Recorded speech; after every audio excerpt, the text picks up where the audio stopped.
Sebenarnya proses ini kita cuma baru sampai di strategy formulation, ya. Jadi strategy formulation ini baru yang sampai yang kedua nih sekarang, ada di corporate level. Jadi masih ada global level. Jadi ini sebenarnya akan selesai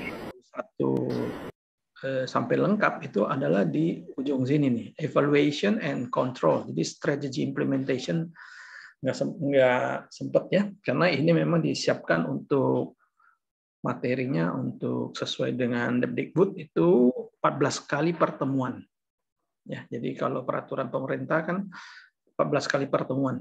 Nah, jadi ini baru sampai ya setengah jalan kurang lah ya. Karena strategi formulation baru kedua. Oke. Nah, saya akan mulai. Jadi untuk strategi formulation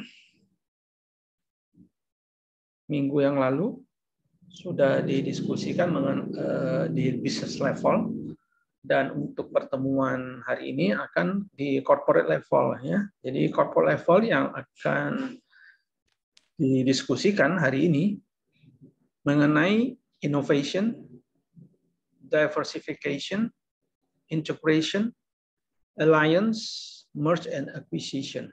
Ya, MA atau di merge and acquisition ini biasa dikenal dengan MA. Baik. Nah, jadi untuk corporate level sebenarnya kita adalah memperkokoh benteng, ya. Jadi saya ini namanya fencing the earth ya. Jadi maksudnya kita bagaimana ini kita di tengah kita memperkuat, membuat aliansi, membuat inovasi, diversifikasi, integrasi supaya ini kita kokoh. Ya. Nah, makanya ini aktivitasnya ini lebih sifatnya membangun dari kekuatan dalam perusahaan itu sendiri, ya, dalam diri kita sendiri. Nah, jadi contohnya inovasi itu dari mana? Inovasi tidak ada orang lain yang mau melakukan inovasi untuk diri kita. Begitu juga untuk diversifikasi, ya. Begitu juga untuk integrasi. Strategic alliance, ya. Jadi satu perusahaan harus mempunyai inisiatif untuk melakukan aliansi, ya, atau melakukan persekutuan. Jadi strategi persekutuan, ya. Jadi kalau persekutuan atau namanya itu berteman, ya, menggalang teman, gitu. Nah, merge and acquisition, bergabung dan mengakuisisi. Oke, satu-satu akan masuk, ya. Pertama, sebagai contoh, ini adalah innovation, ya. Jadi inovasi ini banyak sudah dilakukan di satu perusahaan, di perusahaan-perusahaan di Indonesia juga banyak, ya, inovasi. Nah, tetapi yang perlu dipahami adalah substansinya apa gitu, suatu inovasi itu. Ya, jadi banyak juga perusahaan atau produk melakukan inovasi, tapi bisa juga tidak menyentuh substansi dan tidak dilakukan secara konsisten. Nah, itu yang menjadi biasanya kendala, ya. Kendalanya apa atau bukan kendala, hambatan juga, ya, bagi satu perusahaan, ya. Sering dituntut lakukan inovasi. Pada saat dituntut inovasi, dia lakukan inovasi, tetapi tidak konsisten. Habis itu udah diam dan tidak di follow up, dimonitor, sehingga ya tidak menyentuh substansi. Dengan tidak menyentuh substansi, inovasi yang dilakukan itu akan sia-sia. Nah, jadi inovasi itu adalah to improve or to replace something in terms of process, products, or services characteristic. Jadi inovasi ya memang tujuannya adalah melakukan satu, kalau bahasanya yang sederhana adalah pembaharuan, ya, pembaharuan untuk mereplace atau mengganti sesuatu proses atau produk ataupun layanan dan lain-lain, ya. Jadi intinya adalah memperbaharui karakteristik yang ada, ya. Jadi karakteristiknya nih yang diperbaharui. Nah, dengan memperbaharui karakteristik, dengan sendirinya akan muncul sesuatu yang baru, Ya, nah, sesuatu yang tujuannya ini apa, strategi level untuk corporate level ini, tujuan inovasi itu adalah untuk menarik apa, kalau misalnya kalau kita mau jual produk itu akan menarik minat konsumen, ya. Nah, ini substansinya adalah itu, ya. Tapi ada dalam praktek, ya, yang sering terlihat, ya, yang terlihat ada kalanya itu tidak konsisten. Ya, jadi ini salah satu contoh yang konsisten seperti Domino Pizza, ya. Jadi Domino Pizza ini di Indonesia juga ada, ya. Kalau tidak salah Indonesia ada, tapi kurang beken dibandingkan dengan Pizza Hut, ya. Nah, jadi sebenarnya di Pizza Hut di luar negeri juga kurang beken, ya.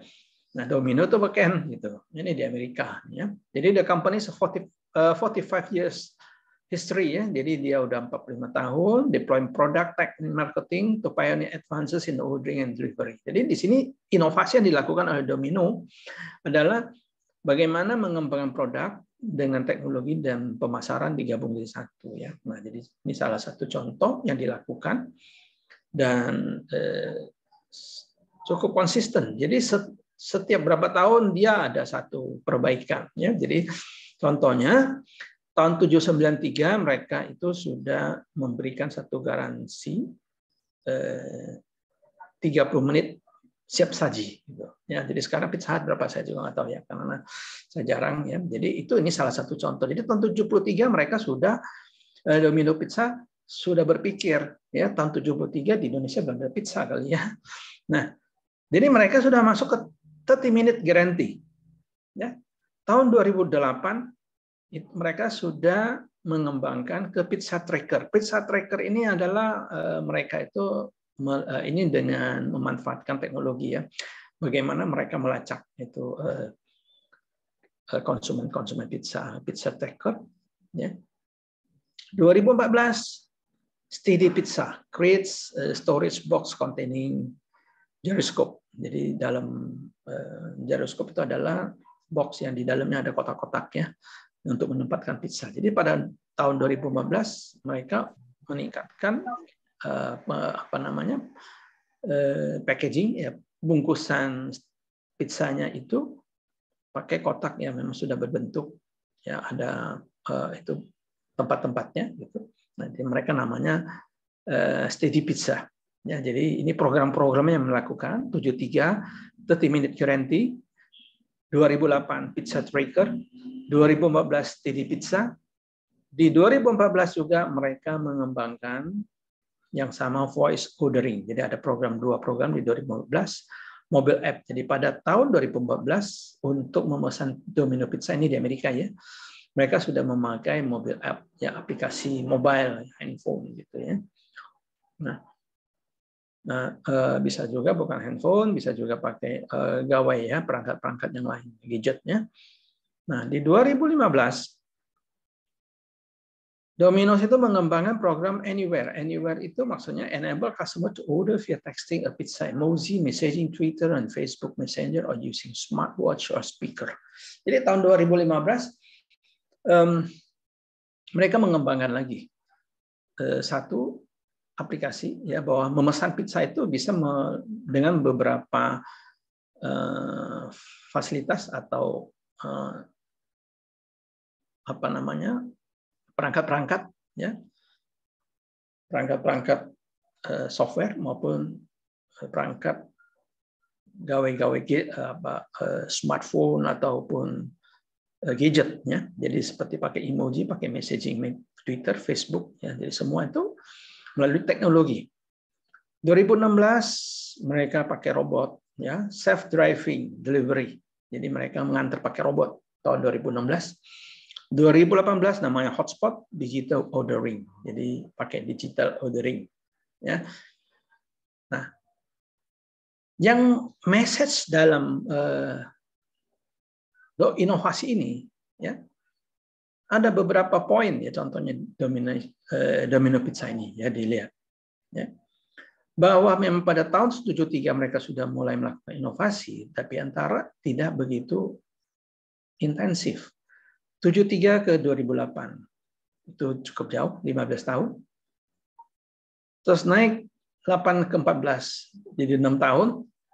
Tahun 14 itu ada 2 kali dia bikin program, habis itu setahun, jadi makin jaraknya makin dekat.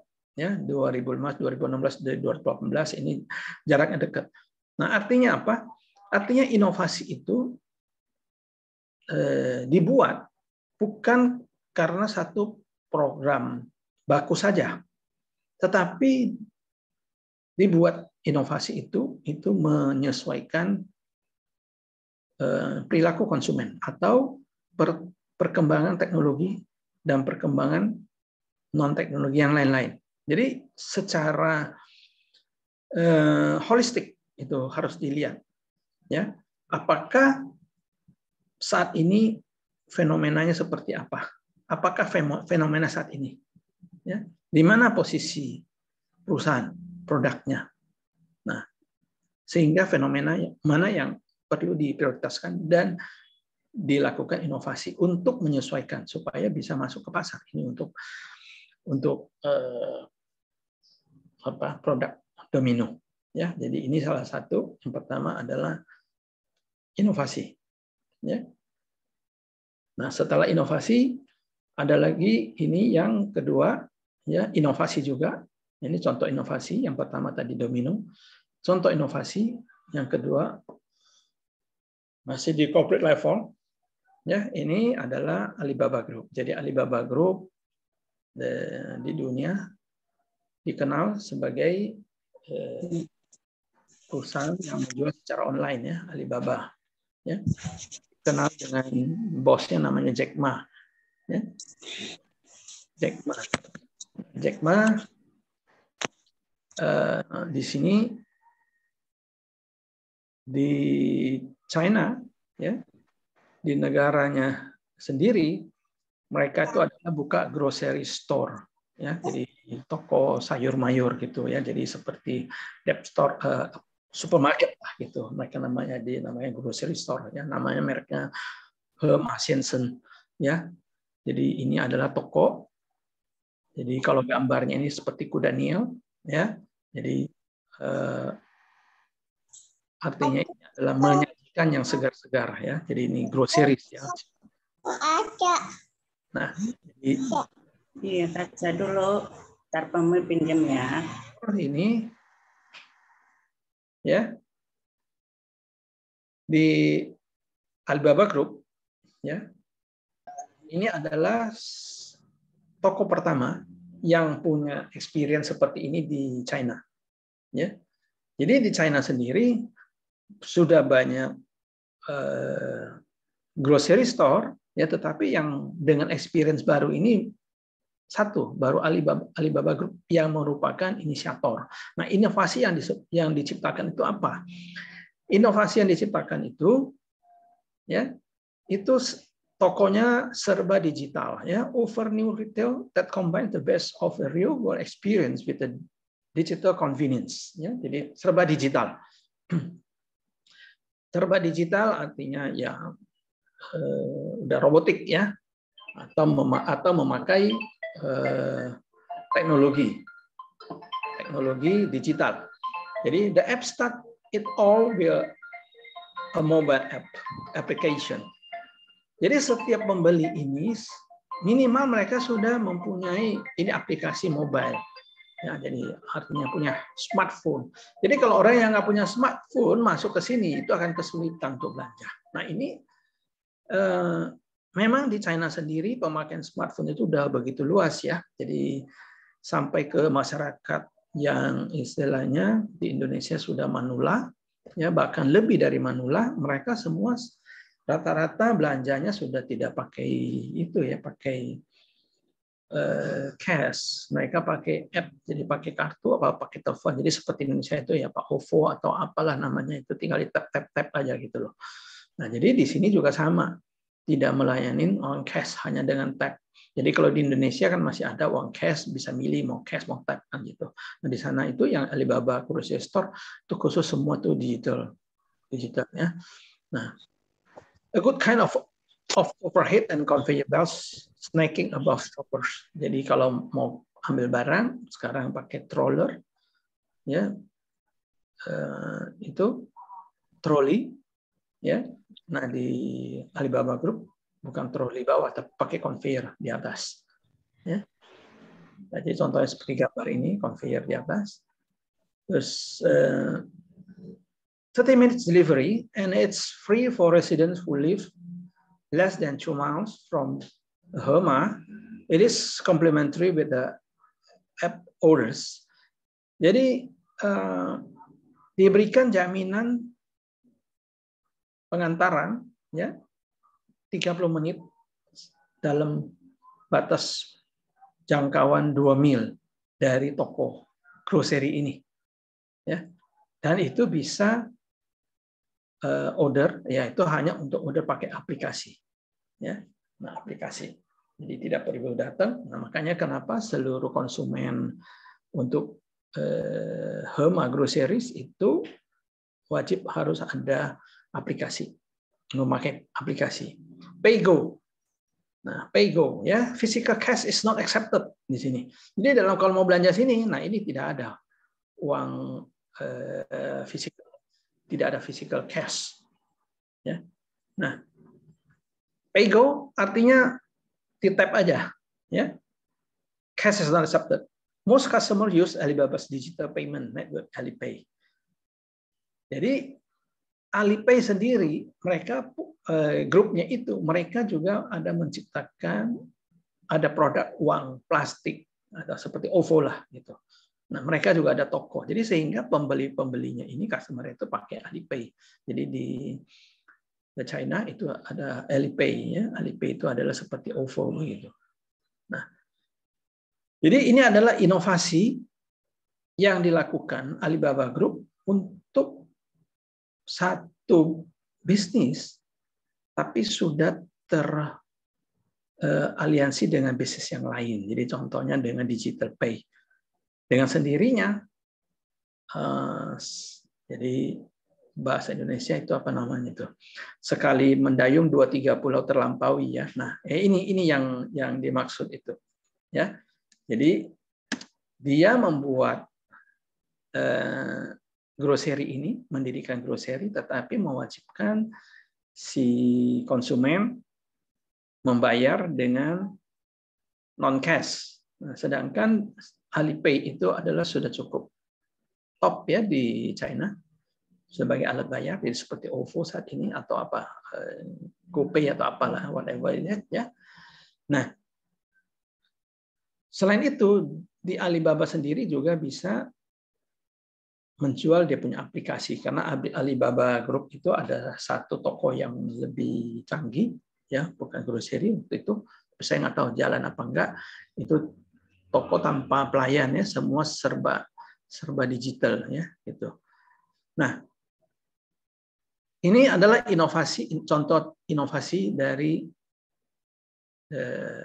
perusahaan-perusahaan yang melakukan pengembangan bukan hanya dari sisi produk, ya. Jadi pengembangan inovasi itu artinya bukan dalam arti sempit, ya. Arti sempit maksudnya bukan hanya produknya yang kita lakukan inovasi, tetapi seluruh perangkat yang ada itu mengalami satu inovasi. Jadi contohnya seperti apa yang kita mau lihat, contohnya untuk contoh di dunia pendidikan misalnya, ya. Nah, sekarang dunia pendidikan juga sudah melakukan inovasi, memberikan kemudahan-kemudahan bagi calon mahasiswa ataupun mahasiswa dan lain-lain. Jadi semua dibantu dengan aplikasi dan lain-lain, ya. Jadi kedepannya juga, ya, karena ada pandemi COVID, dengan sendirinya itu mempercepat pembelajaran jarak jauh, ya, online study. Nah, dengan ada online study ini memberikan kebebasan cukup banyak, ya, atau leluasa kepada semua pihak, ya. Jadi dalam hal ini pihak-pihak yang berkaitan dengan pendidikan, ya, semua bisa melakukan 2-3 aktivitas secara sekaligus pada saat belajar, ya. Nah, Jadi itu adalah meningkatkan efisiensi. Inovasi bukan. Ini kalau yang untuk belajar online ini adalah inovasi setengah terpaksa ya. Nah, tapi bukan inovasi. Nah, kalau di luar negeri ya sudah ada inovasi-inovasi walaupun belum pandemi waktu itu sudah ada. Hanya untuk mata kuliah tertentu yang bisa belajar dengan jarak jauh. Tapi kalau memang untuk yang sifatnya umum atau memang yang sifatnya perlu tatap muka itu tetap dijalankan secara tatap muka. Nah, jadi Indonesia mungkin juga akan mengadopsi ya sistem seperti itu. Nah, ini untuk yang strategi corporate level inovasi. Oke, untuk yang inovasi ini ada yang mau diskusi? Silakan.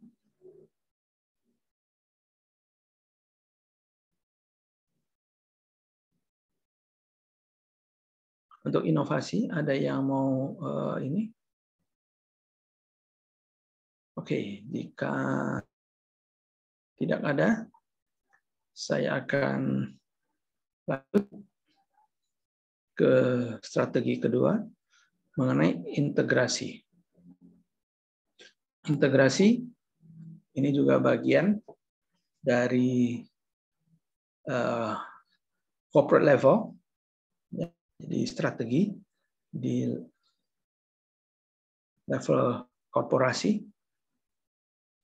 Nah, ini kena ada namanya backward integration dan forward integration. Backward integration, backward vertical integration. Ya, ada backward juga.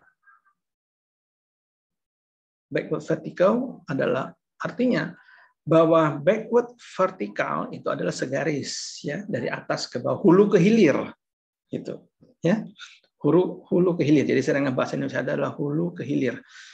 Nah, integrasi hulu atau integrasi ke hilir. Jadi kalau backward itu ke hulu, moving ownership of activities upstream to the originating inputs of the value chain.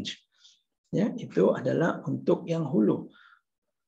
Forward hilir, moving ownership of activities closer to the end customer. Nah, jadi kalau ke hulu itu adalah mendekatkan diri ke sumber daya, hilir adalah mendekatkan diri ke pemakai, ya, end customer. Nah, jadi untuk strategi ini, ya, sudah banyak dilakukan di perusahaan di Indonesia juga, ya. Jadi contohnya ada perusahaan untuk backward, perusahaan pabrik apa ini minyak goreng, mereka ada juga melakukan investasi di atau menggandeng atau bergabung dengan perusahaan perkebunan kelapa sawit misalnya, gitu, ya. Nah, atau ada juga bekerja sama atau melakukan kerjasama dengan perusahaan packaging, ya. Itu adalah backward. Untuk forward seperti apa? Ya, forward bisa juga perusahaan industri kelapa sawit bergabung ya atau beraliansi dengan perusahaan distribusi ya, chain store ya, contohnya dengan Indomaret gitu atau dengan perusahaan-perusahaan logistik. Nah, intinya itu adalah strategi ini tujuannya adalah bagaimana supaya perusahaan itu aman ya, aman arti bisa melanjutkan operasi secara baik dan kuat. Nah, sehingga lakukan integrasi ya. Jadi integrasi itu bisa juga menjadi bagian dari perusahaan itu atau mereka mendirikan perusahaan-perusahaan yang sifatnya backward atau forward. Ya, sebagai contoh ini. Contohnya ini yang integrasi ya. Integrasi ini ya, di sini adalah Apple. Nah, Apple ini cukup terkenal ya, sudah orang Indonesia juga tahu ya, iPhone ya, MacBook gitu. Ya, itu adalah Apple. Nah, jadi Apple itu ada melakukan backward dan forward integration. Jadi integrasi yang dilakukan Apple, ya, untuk forward integration, mereka itu membuat toko-toko mereka itu around the world. It has a retail location to sell its product around the world. Jadi mereka memperbanyak titik-titik penjualan, ya, sentra penjualan. Nah, ini juga semua pada umumnya banyak ya yang melakukan begitu, ya. Nah,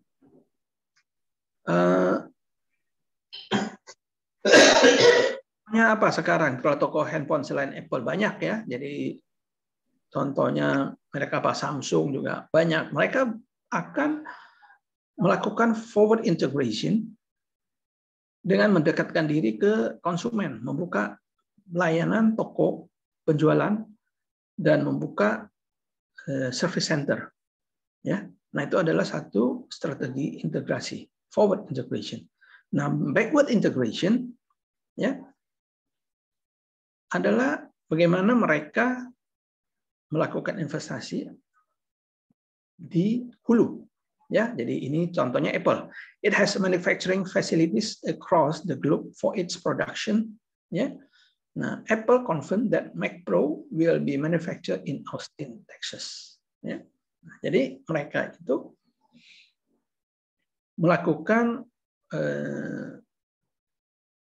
assembly, ya, manufacturing, ya, melakukan produksi. Sebenarnya ini mereka itu ada merakit kembali barang-barangnya. Nah, merakit kembali barang-barangnya di negara-negara tertentu supaya itu menghemat waktu distribusinya dan dekat kepada konsumen. Ya, begitu juga mereka mendirikan service center. Jadi ini mendirikan service center ini salah satu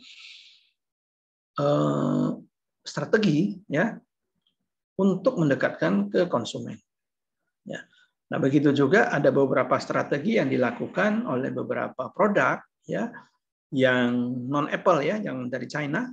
Nah, mereka itu bahkan sudah menurut saya bukan hanya forward integration, ya, tetapi mereka sudah merambah ke satu strategi, ya, yang di sini tidak ada, ya, saya nggak sebut di sini yang strateginya karena ini adalah terkait dengan peraturan pemerintah. Jadi peraturan pemerintah itu ada namanya kandungan lokal, ya. Jadi komponen lokal yang harus dipakai, ya, minimal berapa persen. Nah, jadi kandungan-kandungan seperti itu adalah peraturan pemerintah. Jadi contohnya tingkat kandungan dalam negeri TKDN misalnya produk tertentu harus mencapai 50% gitu, ya. Nah, itu nanti akan mendapat satu fasilitas apa gitu. Nah, khusus untuk handphone, jadi ada beberapa merek handphone yang dari China yang saya tahu, ya, mereka sudah dirakit di Indonesia dan dianggap sebagai produk Indonesia walaupun mereknya merek sana gitu, ya. Nah, dirakit di Indonesia, diproduksi di Indonesia. Nah, sehingga mereka bisa memenuhi syarat pemakaian komponen dalam negeri, ya. Jadi contohnya perusahaan handphone mereknya Oppo, ya, itu kan rakitnya di daerah Karawaci, ya, dan Xiaomi rakitnya di daerah Pekanbaru, ya, Sumatera. Pekanbaru itu, ya, termasuk Sumatera, ya, Kepulauan Riau, ya. Nah, provinsi Kepulauan Riau. Nah, itu adalah merupakan strategi dari si produsen bagaimana untuk mengakomodir peraturan yang diterbitkan oleh otoritas lokal, ya, dan juga untuk mendekatkan ke pasar, ya. Nah, jadi dalam strategi itu yang jalankan strategi pada saat ini itu tidak hanya seperti yang saya sebut itu hanya parsial sifatnya, itu fokus kepada satu bidang saja, ya. Jadi itu fokusnya bisa ke berbagai bidang seperti yang sudah didiskusikan sebelumnya, yang contohnya pastel atau sources gitu, ya. Nah, jadi tidak ada yang memang mutlak ya dalam menjalankan satu strategi. Nah, ini adalah contohnya yang untuk integrasi. Ya. Oke. Sampai di sini ada yang mau diskusi untuk integrasi?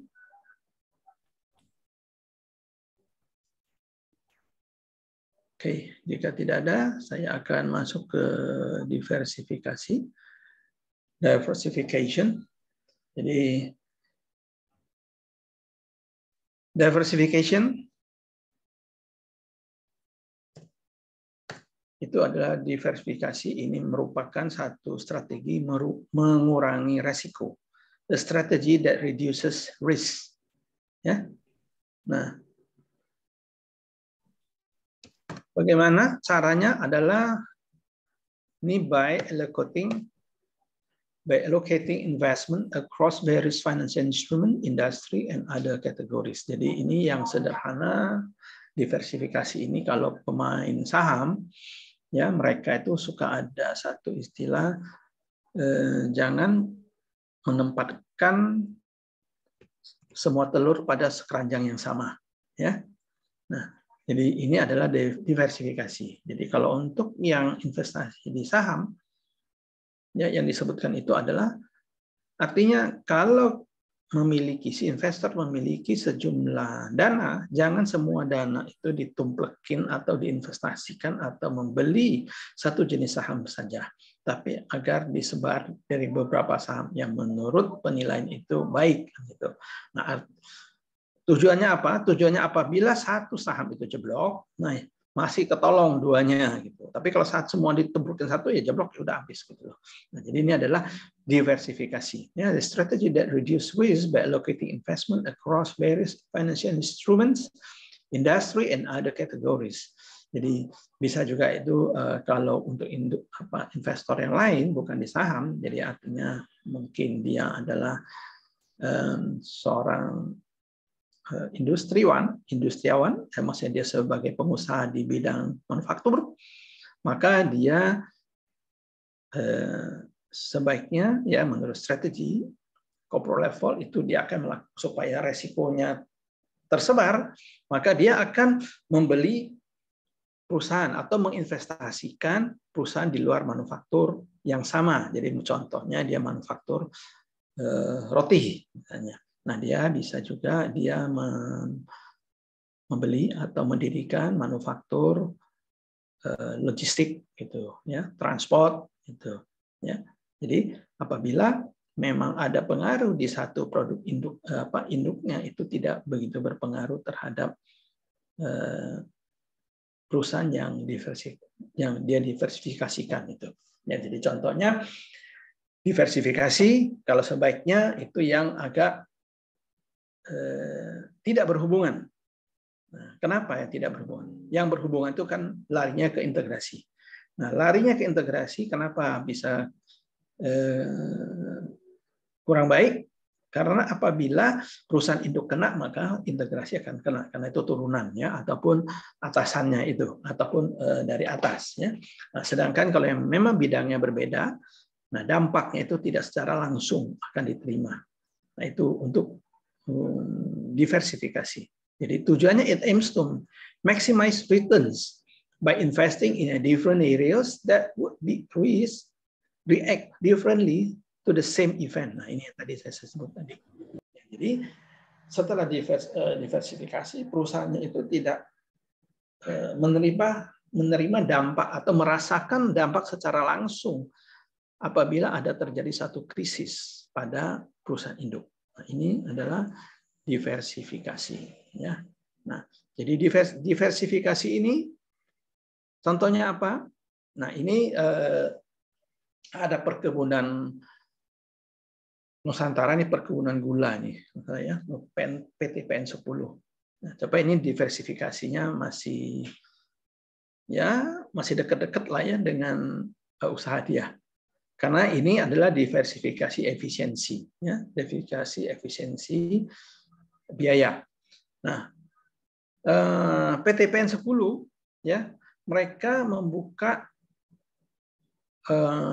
sentra perawatan ya di Jombang Baru ya, ini karena dia di Jombang ya, di Jawa Timur ya, Jombang pabrik gula ya. Nah, jadi di situ yang dia diversifikasikan apa? Yang dia diversifikasinya itu adalah mendirikan sentra pelayanan untuk pabrik gula juga. Ya, jadi klien-kliennya itu adalah pabrik gula karena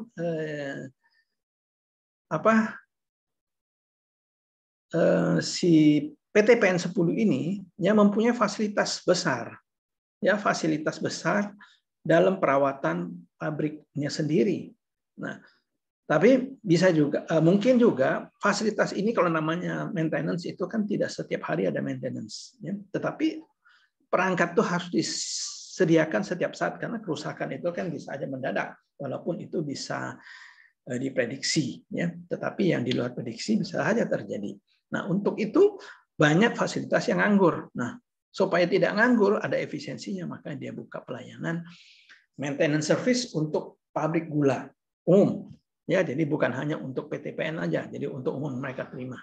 Nah, ini adalah diversifikasi yang produk turunan, ya. Nah, ini juga rawan diversifikasinya ini rawan terdampak apabila bisnis utamanya itu terdampak, ya. Nah, ini contoh diversifikasi. Oke, sampai di sini ada yang mau diskusi? Silakan. Ya, ada. Ada? Ya, diversifikasi ini kan yang dicontohkan adalah PT PN 10. Kemudian ada juga saya lihat diversifikasi itu di sisi swasta itu seperti JNT dan Vivo. Dia kan produknya berbeda itu. Kan satu perusahaan sebenarnya. Ya. Menurut Pak Jim itu akan berdampak kepada biaya kan sebenarnya. Ya, sedangkan perusahaan yang akan berusaha menghemat biaya sebenarnya. Ya. Bagaimana itu, Pak Jim? Pendapat Pak Jim? Yang mana nih? Tentang diversifikasi. Ya, jadi kalau diversifikasi yang masih satu line itu akan menimbulkan efisiensi. Jadi contohnya yang pabrik gula ini efisiensi ini, ya. Tapi kalau memang di luar line bisnis yang sama sekali jauh, itu belum tentu ada efisiensi. Cuma itu mengurangi resiko, gitu. Pak Nurul, ya, jelas suara saya? Jelas Pak Jim. Jadi sebenarnya ini ya Pak Jim ya. Jadi tanggapan saya ya, ada plus minusnya lah untuk diversifikasi ini dari sisi biaya dan risiko ya. Ya. Yang Nah, tergantung diversifikasinya kemana. Kalau diversified-nya yang satu lain itu cenderung ke efisiensi. Karena kenapa? Tidak cenderung ke resiko. Karena itu kalau diversified yang ke bawah atau ke atas, yaitu masih tergantung pada usaha induk. Ya. Nah, kalau usaha induk yang terganggu dengan sendirinya, yang atas, yang hulu atau hilir pasti terganggu. Ya, walaupun itu bisa hulu atau hilir itu bisa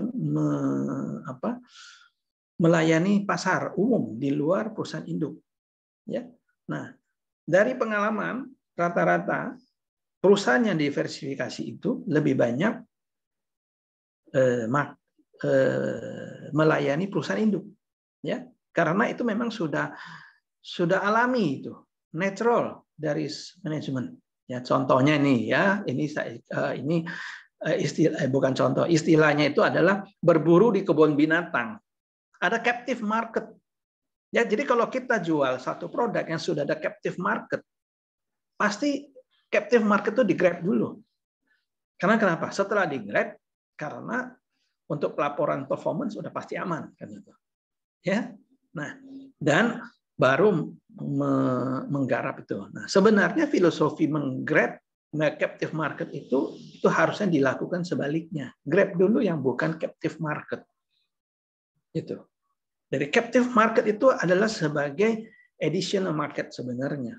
Gitu. Atau kecuali memang perusahaan itu punya satu policy memang itu harus captive market, itu diamankan dulu.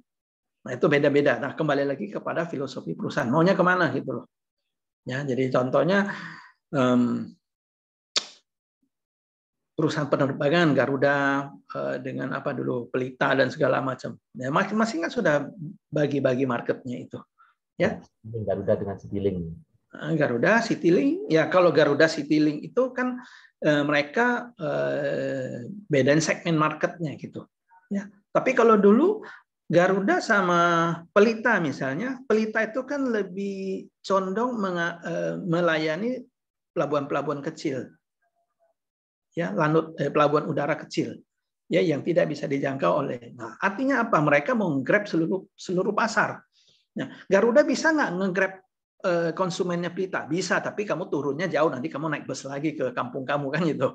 Nah, tapi kalau ke Pelita, kamu nggak perlu naik bus lagi, tinggal turun ya kamu cari kendaraan bisa ke itu karena ke mereka ada pelabuhan udara kecil. Nah itu strategi yang dibuat itu sebenarnya menuju ke efisiensi atau menuju ke risk kan gitu. Jadi kalau yang gabung itu rata-rata ke efisiensi. Nah, jadi setelah ada efisiensi, masalahnya juga risk itu jadi dinomor duakan. Itu jadi masalah. Ya. Itu Pak Nurul. Apakah komentarnya terjawab masalahnya?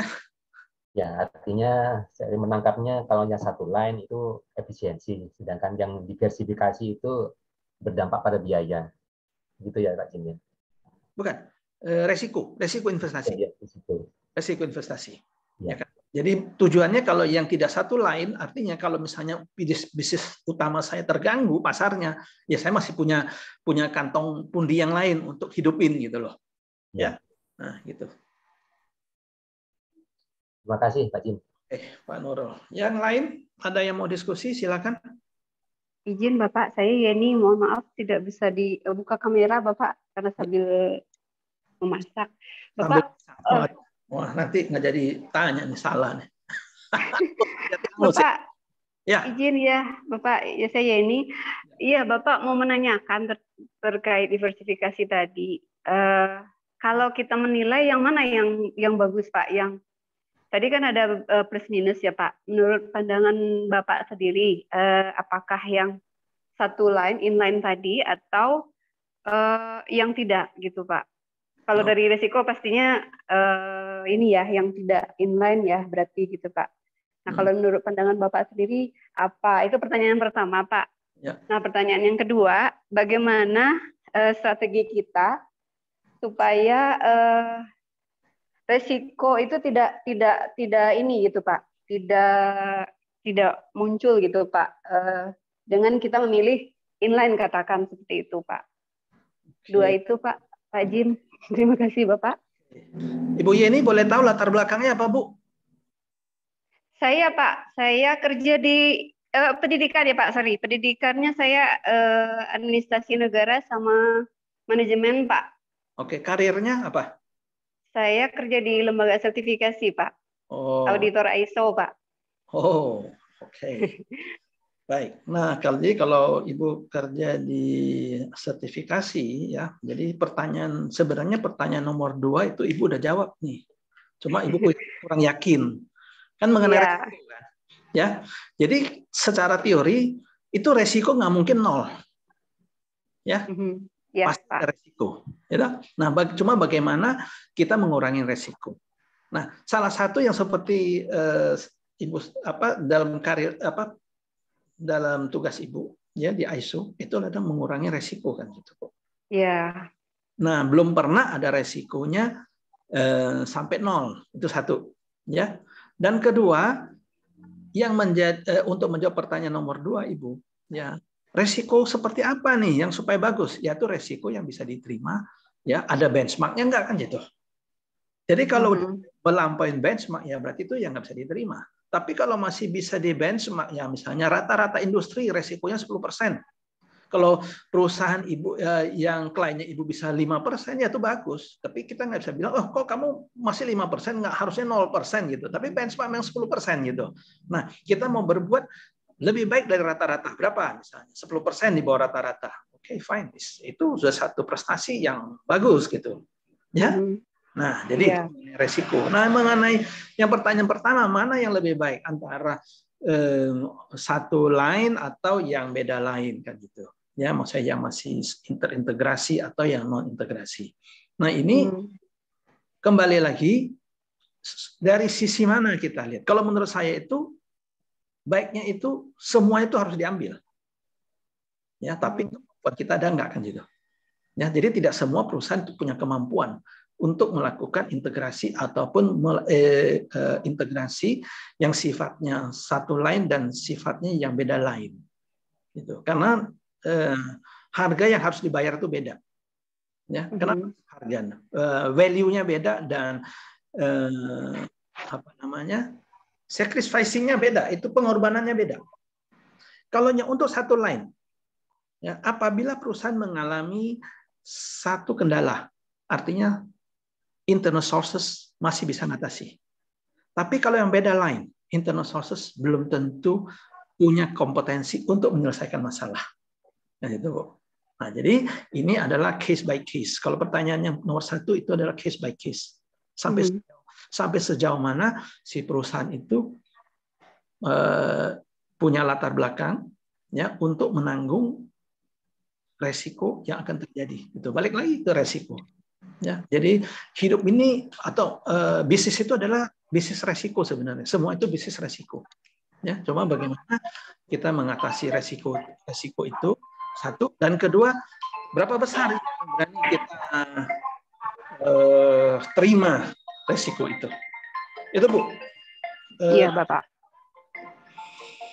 Cukup jelas. Terima kasih. Cukup Bapak. Terima kasih banyak Bapak. Oke Bu Yani. Ada lagi yang teman-teman lain atau peserta kelas yang lain mau diskusikan ini? Silakan. Assalamualaikum Pak Yandi. Dokter, ya mau menanyakan sekaligus minta pandangan ya terkait diversifikasi Pak yang beda lain ya. Beberapa corporate group itu untuk mengcounter ya resiko dan juga memanfaatkan momentum itu beberapa langkah yang biasa dilakukan itu berupa merger ya. Memang nanti merger pun dibahas gitu. Saya pun nanti akan menanyakan yang merger, cuman ini kaitannya terkait diversifikasinya Pak. Ya. Nah, yang saya amati itu terkait diversifikasi untuk mengcounter kerugian yang besar dan juga untuk memanfaatkan momentum beberapa company group itu dengan strategi merger. Seperti misalkan yang saat ini banyak sekali konglomerasi ya, berlomba-lomba memiliki bank digital. Nah, MTech Group itu mengakuisisi Bank Fama. Kemudian juga ekosistem berupa startup ya, blibli.com, dia itu mengakuisisi Ransmarket gitu. Begitu juga dengan Gojek ya. Gojek itu juga mengakuisisi Matahari Putra Prima ya, MPPA. Nah, terkait pandangan Pak Jim bagaimana gitu terkait hal ini, apakah dibenarkan dan memang strategi yang dilakukan itu untuk mengantisipasi kerugian yang besar ketimbang dia harus memulai sendiri begitu Pak Jim. Terima kasih Pak Jim. Jadi kaitannya kan apakah itu dibenarkan, itu jawabnya gampang. Ya, mudah sekali tuh, karena pemerintah kan tidak melarang kan. Ya selesai. Kan tidak ada itu kan. Ya, dia itu legal, jalannya legal ya. Dan tidak belum ada gugatan ke praktek perusahaan yang tidak sehat ya, yang digugat ke monopoli, itu kan ada lembaga itu anti monopoli ya. Nah, jadi kalau boleh apa tidak sepanjang pemerintah tidak melarang, itu oke sajalah ya kalau menurut saya. Karena namanya bisnis, walaupun pemerintah melarang itu banyak jalan ya, banyak jalan tikus untuk menerobosnya itu. Ya, jadi banyak terobosan yang bisa dilakukan karena hukum itu pasti ada wilayah abu-abunya. Ya, nah wilayah abu-abulah itu yang sulit dijerat ya. Nah, kembali lagi yang tadi apakah itu efisiensi untuk mengurangi kerugian dan lain-lain gitu ya. Nah, jadi kalau untuk mengurangi kerugian ya ini ada beberapa pandangan ya dari ya entrepreneur ya untuk model sekarang. Jadi entrepreneur zaman now ya. Nah, jadi sebenarnya bukan entrepreneur zaman now ya. Jadi dari zaman dulu juga sudah ada pandangan-pandangan seperti itu. Pandangan bahwa kerugian yang terjadi bukan suatu lonceng kematian suatu perusahaan. Ya, tidak kiamat kalau kita rugi. Ya. Nah, cuma kenapa banyak perusahaan yang bisa kiamat karena kerugian? Nah, itu. Nah, itu kembali lagi strateginya seperti apa dari awalnya. Jadi kan strategi itu bukan disusun pada saat kita ketemu masalah itu jadi yang menjadi masalah, menjadi kendala atau menjadi kegagalan itu atau jebakan pitfall ya itu adalah kita menyusun strategi pada saat kita menemukan masalah. Jadi seperti istilah saya itu adalah pemadam kebakaran ya, jadi bukan pencegahan kebakaran. Nah, jadi saya bisa kemukakan ada satu tapi saya nggak sebut nama perusahaannya ya. Jadi ada satu perusahaan ya yang memang cukup profitable ya, dan si ownernya berani ya melakukan investasi inline ya, investasi inline, dia berani rugi 5 tahun. Saya rugi 5 tahun tidak masalah katanya, tapi saya punya prospek itu besar. Begitu tahun ke-6 saya udah kembali semuanya. Nah itu ya. Nah jadi ini filosofi ini bisa terjadi seperti tadi Pak Yandi tanya, ada perusahaan ini rugi, apakah memang dia nutup rugi? Nah, bisa juga dia nutup rugi untuk menggandeng, mengaliansi atau merge atau mengakuisisi perusahaan-perusahaan ini. Karena contoh perusahaan-perusahaan yang disebutkan tadi, misalnya Gojek lah, apa segala macam, .com segala macam, mereka itu sebenarnya jaringan, ya, dagang jaringan. Dagang jaringan itu artinya semakin luas jaringan, itu semakin banyak dia akan mendulang keuntungan. Ya, jadi bukan keuntungan ya, bisa mendulang cash flow, uang masuk yang banyak. Nah, untuk memperluas jaringan ini tidak bisa dalam waktu setahun 2 tahun, gitu, karena butuh waktu. Nah, saya nggak tahu mereka punya rencana berapa tahun, ya kan? Nah, jadi intinya ya. Kalau pengusaha bisa bertahan dengan satu kerugian tertentu, nah mereka sudah punya rencana jangka panjang. Nah, mungkin mereka akan buka karena itu isi perut dan itu mungkin itu adalah strategi mereka, gitu. Ya, cuma on the way untuk menutupi kerugian mereka akan melakukan aliansi, melakukan merge, akuisisi dan lain-lain. Ya, nah jadi yang saya tahu itu yang saya contohkan yang 5 tahun tadi. Ya. Nah itu adalah perusahaan yang memang mass production, bukan mass production, maksudnya mass konsumen. Jadi konsumen yang meluas, masif konsumennya, dan itu dalam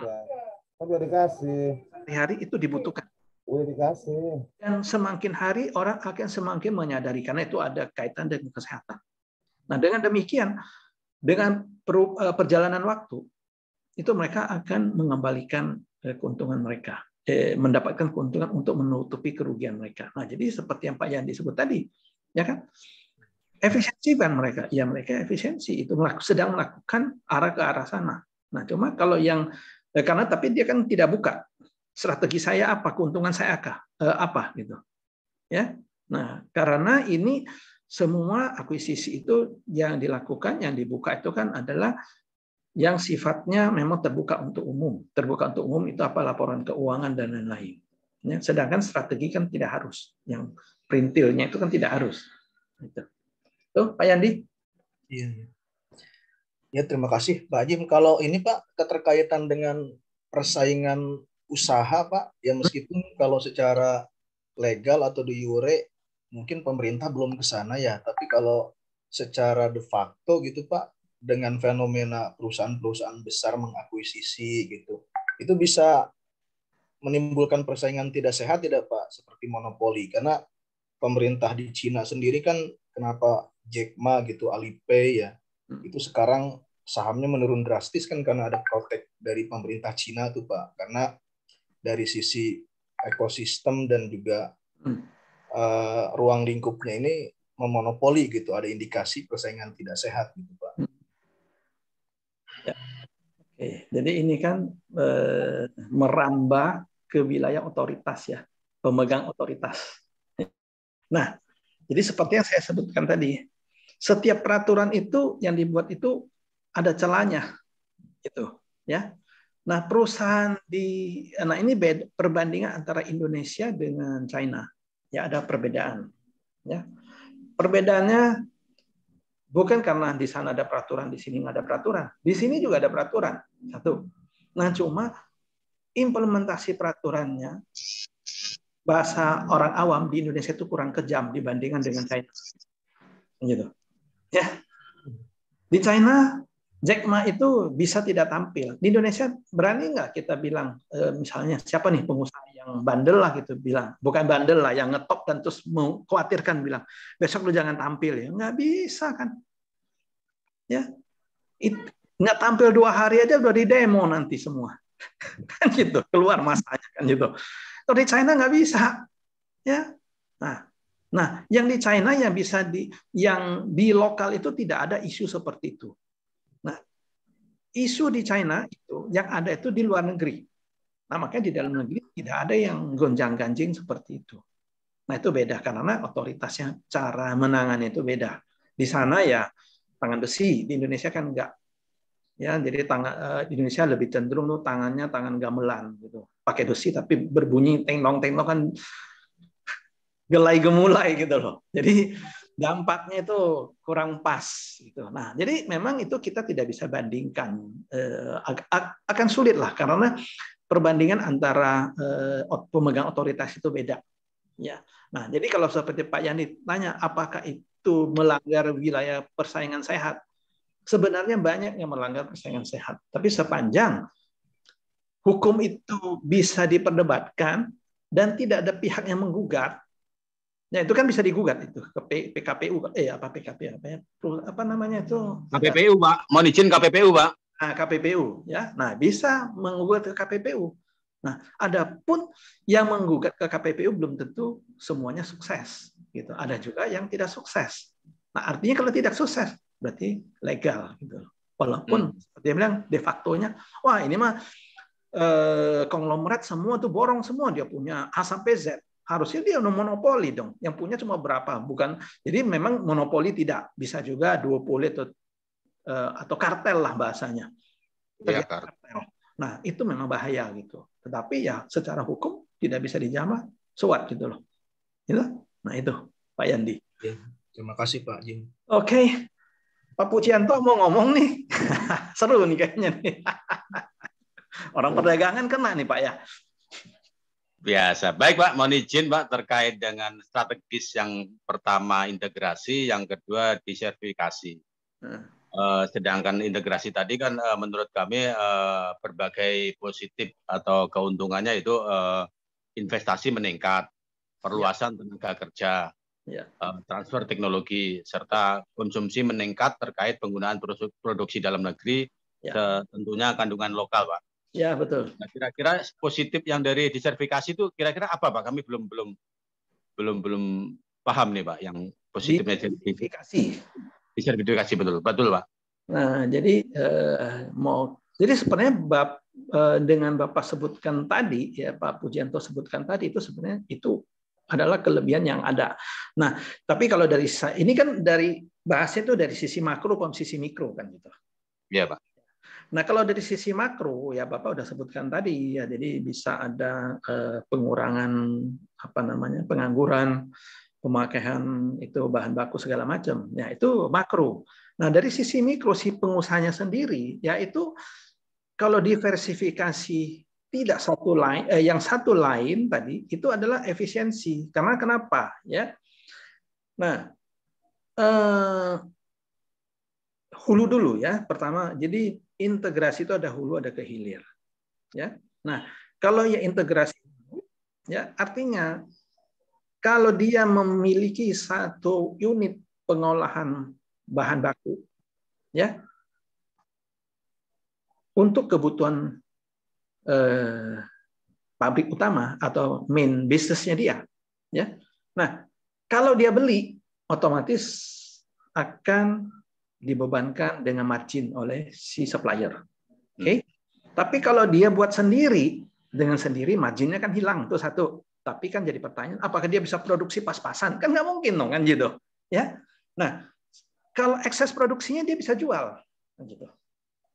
Ya, ekses produksinya dia bisa jual. Nah, bisa jual ke umum. Dan di situ dia bisa mendapat keuntungan.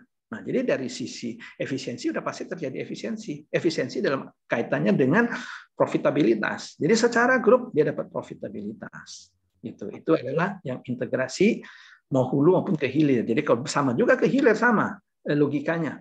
Jadi hilir dia menguasai distribution change-nya, distribution mata rantai distribusi, dia akan mungkin kalau kita bilang, oh biayanya sama, tidak lebih irit karena dia perlu investasi. Tapi minimal penyampaian barang sampai ke tangan konsumen bisa diatur dibandingkan dengan pesaing lainnya. Nah, sehingga konsumen akan dapat barang lebih cepat kan. Itu adalah satu layanan. Nah, itu strategi itu begitu luas, ya, holistik sifatnya. Jadi tidak hanya kita lihat, oh ini barangnya kualitasnya bagus apa enggak sih gitu loh, harganya murah apa enggak, ya enggak gitu. Jadi itu strategi itu yang ideal adalah sejak barang itu ada sampai barang itu siap dipakai ataupun setelah dipakai gitu. Nah, sekarang itu makanya banyak perusahaan yang membangun ya customer service atau customer care setelah si konsumen memakai barang. Mereka akan tanya follow up, Bapak puaskah terhadap barang kami? Nah, apakah ada keluhan? Ini tujuannya apa? Itu buang duit nggak? Itu buang duit. Tapi itu tujuannya strategi untuk memperbaiki produknya, kualitas produk gitu loh. Nah, itu strategi ya. Nah, itu strateginya tapi bukan di sini, di komunikasi ada gitu. Ya, strategi pelayanan gitu. Ya. Nah, itu Pak Pak Pujianto. Baik, Bapak. Paham, Pak? Paham ya? Paham, Pak. Jadi mungkin yang di Pak Pujianto itu lebih banyak ke makronya, Pak. Ya. Nah, karena Bapak kan di perdagangan. Jadi kalau perdagangan mungkin lebih banyak lihat di makronya. Kalau di makronya ya memang bukan hanya sampai di lokal aja, ya. Nah, dengan melakukan integrasi hulu ke hilir, dengan menjalankan diversifikasi, ya, kalau diversifikasi murni mungkin ya tidak ada begitu banyak. Tapi kalau diversifikasi tidak murni yang seperti yang disebutkan Pak Yandi tadi, itu adalah aliansi terselubung yang memakai merek diversifikasi. Nah, itu akan menjadi satu daya saing baik untuk pasar internasional. Karena itu terjadi efisiensi. Nah, begitu efisiensi, harga masuk ke internasional itu akan lebih murah. Gitu. Ya. Nah, jadi makanya kan pada waktu itu ya Indonesia itu untuk produk tekstil itu termasuk salah satu yang dikhawatirkan lah oleh dunia Indonesia khususnya Amerika, sehingga ada terjadi dulu kalau tidak salah kan ada namanya pembatasan ekspor ya. Kuota, Pak. Ya, tapi itu kan ada namanya voluntary export restricted ya atau apa EVA kalau nggak salah. Nah, ada kan? Nah, itu karena kenapa? Karena Amerika itu takut dengan tekstil Indonesia karena Indonesia memproduksi fiber. Nah, fiber Indonesia itu mensupport tekstil di Indonesia sehingga Indonesia bisa bersaing di pasar internasional. Nah, jadi ini secara makro ya itu bisa saya sebut itu adalah masuk ke pasar internasional, itu makroekonominya. Kalau mikroekonomi, kalau dari otak si pengusaha yang penting saya dapat cuan banyak lah setiap tahun kan gitu. Bagaimana dapat untung yang banyak gitu. Ya. Nah, itu Pak Puji. Baik, Bapak. Terjawab? Terjawab, Bapak? Terjawab ya. Oke. Ada lagi? Pak Jim izin terkait dengan apa Pak? Dalam beberapa kasus ya Pak, kalau saya lihat terutama di perusahaan digital ya Pak, kayak kalau kita lihat beberapa waktu yang lampau gitu ya, Google terutama ya mengakuisisi beberapa perusahaan startup, dan kalau kita lihat beberapa perusahaan itu bukan mungkin sebagian memang diambil teknologi atau mungkin SDM-nya untuk pengembangan bisnis inti yang dilakukan. Contohnya mungkin dulu tahun 2005 kalau salah ada perusahaan untuk analisis traffic itu namanya Ucin, itu diakuisisi. Nah, kemudian sejarahnya pada 2012 dimatikan. Ada lagi Afdar tahun 2010 itu search engine juga, tahun 2018 dimatikan juga oleh Google. Nah, kemudian untuk perusahaan nasional startup di Indonesia ya, kayak misalnya dulu ada yang sangat populer Oprol ya, itu 2018. Tapi kemudian pada 2 tahun kemudian 2012 itu 2008 pendiriannya. Itu di 2012 2 tahun setelah diakuisisi itu juga dimatikan. Padahal itu di Indonesia waktu itu sangat populer ya, jejaring. Nah, kalau saya lihat lebih apa ya? Sepertinya kalkulasinya justru kalkulasi diakuisisi untuk kemudian dibunuh malah gitu ya Pak ya, bagian ya. Nah, kemudian ada juga misalnya kayak kasus di Cina, misalnya kayak perusahaan multinasional Unilever pernah juga, saya lupa mereknya apa, tapi pernah mengambil produk lokal juga, brand lokal, kemudian tapi justru mereka dimatikan juga. Tapi kalau itu lebih kayak gimana, mungkin kayak kalau di Cina mungkin jaringan distribusi ya Pak ya, dan pemasaran yang mungkin tidak mudah ya. Jadi, kalau saya lihat beberapa hal justru akuisisi itu bukan untuk untuk kepentingan perusahaan ini untuk dikembangkan gitu ya, lebih kepada kepersaingan bisnis dan mungkin mengambil jaringan pemasaran dan distribusinya gitu. Bagaimana menurut Pak Haji? Mohon penjelasannya Pak. Ya, oke. Jadi namanya strategi ya. Jadi seperti yang pernah disampaikan ya, strategi ini awalnya kan memang bukan untuk bisnis, untuk perang kan. Ya. Jadi filosofi perang itu cuma 2, kalah atau menang. Nah, jadi kalau di lapangan antara kalah dan menang, mati atau hidup kan gitu. Ya, itu strategi. Nah, jadi yang seperti yang Pak Arief sampaikan tadi, setelah beli dimatikan atau hanya diambil jaringannya, ya memang itu bagian dari strategi. Jadi strategi itu tidak berarti memang itu harus diambil semuanya. Yang diambil itu adalah hanya yang paling berharga itu di mana. Itu satu. Ya. Nah, yang seperti jadi saya menangkap dari Pak Arief ya bahwa kok strategi yang dibuat ini begitu bukan yang baik gitu loh, ya diambil terus dibunuh kan gitu, ya. Nah, jadi ini filosofi perang itu berlaku.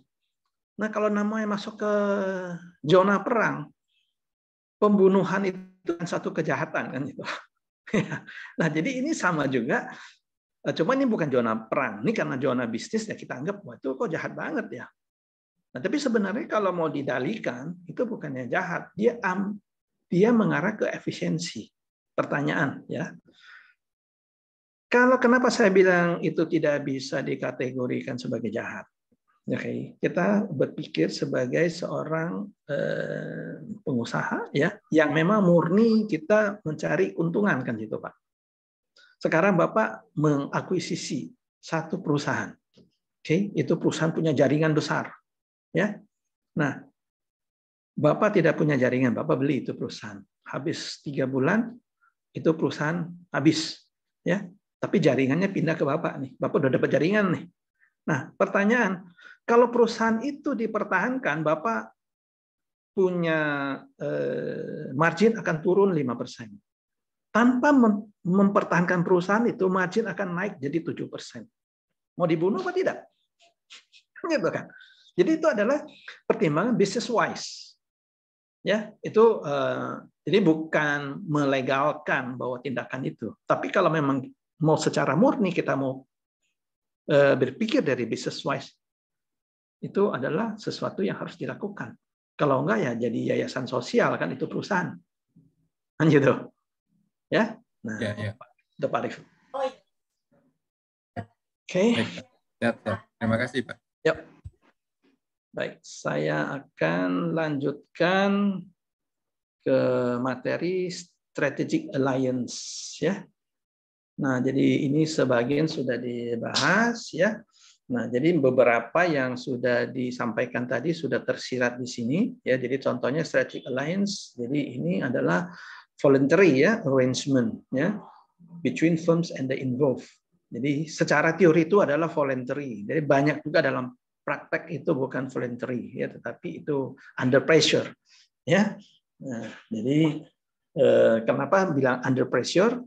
Karena kalau dia nggak melakukan aliansi, dia bisa tutup gitu. Jadi daripada dia tutup, dia coba-cobalah melakukan aliansi. Nah, tapi biasanya yang under pressure itu dalam hitungan waktu yang lemah itu akan hilang ya, diakuisisi. Nah, ini adalah strategi bisnis yang memang sifatnya turunan dari strategi utama ya, karena pada dasarnya ilmu itu mengajarkan yang positif dan jalannya yang lurus ya. Jadi jalannya yang sempalan-sempalan yang minggir-minggir keluar dari rel itu tidak ada ya, dan itu memang kan tidak boleh ya. Nah, cuma ada beberapa yang memang boleh dilakukan adalah strategi-strategi yang memang mematikan gitu loh, yang memang yang agak tegas tetapi dengan berlindung dan bisa dijelaskan secara teori ya, ataupun dengan alasan-alasan yang bisa masuk akal ya, seperti yang tadi yang ditanyakan Pak Arif tadi ya, kalau udah diakuisisi dimatikan. Nah, itu yang tadi yang saya jelaskan. Jadi itu bisa dijelaskan dari sisi business wise itu bagaimana. Nah, yang di sini strategic alliance ya, contohnya itu Starbucks dengan toko buku. Di Amerika ini juga masih ada Amerika ya, Starbucks dan Barnes & Noble ya. Jadi Barnes & Noble itu adalah toko buku, Starbucks ini seperti yang kita tahu warung kopi ya. Indonesia namanya warung kopi ya. Nah, jadi mereka itu tujuannya apa? Tujuannya itu sharing the customer base ya. Jadi artinya si Barnes & Noble ini punya customer base yang orang datang ke toko buku, dan Starbucks juga punya customer ya yang belum tentu akan baca buku. Nah, jadi ini mereka dengan aliansi ini tidak aliansi secara umum ya. Jadi mereka ini aliansinya biasanya itu hanya untuk lokasi-lokasi tertentu ya. Nah, jadi di Amerika ini ada namanya Starbucks and Barnes & Noble, itu gabung jadi satu atap gitu. Jadi artinya pengunjung Starbucks itu mereka akan memanfaatkan fasilitas toko buku Barnes & Noble. Nah, begitu juga pengunjung toko buku mereka akan mendapat layanan dari Starbucks. Nah, ini sharing the customer base. Ini strategic alliance, contoh yang Starbucks. Nah, di luar ini di Indonesia banyak nggak? Banyak juga ya. Jadi contohnya ada beberapa perusahaan yang menggandeng ya. Contoh yang paling umum sekarang yang menggandeng GoFood lah kan gitu. Ya, itu namanya strategic alliance. Jadi toko-toko menggandeng GoFood. Nah, sehingga mereka bisa menjual makanan dengan delivery by Gojek gitu loh. Ya. Nah, terus strategic alliance can facilitate investment in transaction-specific asset without encountering the internal transaction cost involved for owning firms. Nah, jadi ini kan seperti yang saya sebutkan tadi, ya. Jadi tidak ada cost-cost atau ada terjadi transaksi pembelian atau akuisisi perusahaan. Ya. Nah, bentuk strategic alliance yang lain adalah franchising. Ya, franchising in food service industry. Jadi McD atau Burger King atau KFC dan lain-lain, mereka kan menjadi menfranchise-kan. Jadi ada franchiser dan franchisee-nya. Ya. Nah, jadi masing-masing itu antara franchiser dan franchisee itu mendapat mutual benefit. Ya, ini umum di Indonesia juga sering kita banyak lihat ya, pokoknya toko-toko franchise atau makanan-makanan toko branded gitu. Ya. Nah, jadi sama juga contohnya apa nih? SPBU gitu. Ya, ini kan a strategic alliance. SPBU antara yang punya modal dengan Pertamina untuk membangun stasiun pompa itu kan bahan baku, pom bensin gitu. Nah, ini strategic alliance. Yang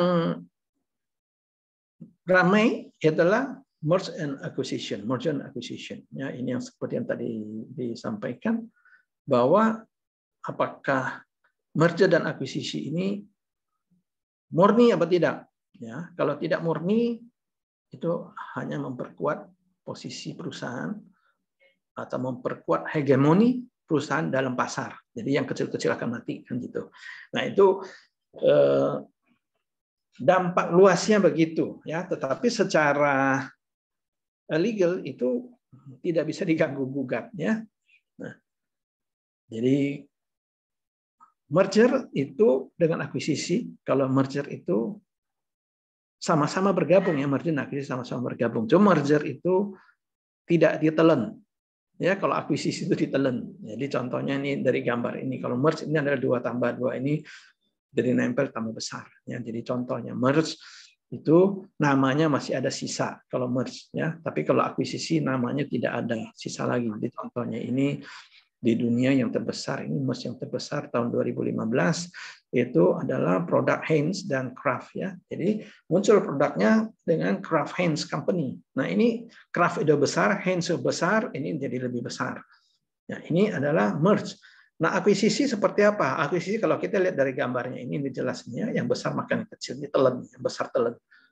Tinggal yang besar aja, ya. Nah, jadi ini contoh di perbankan, ya, akuisisi dan sekarang sudah banyak ya.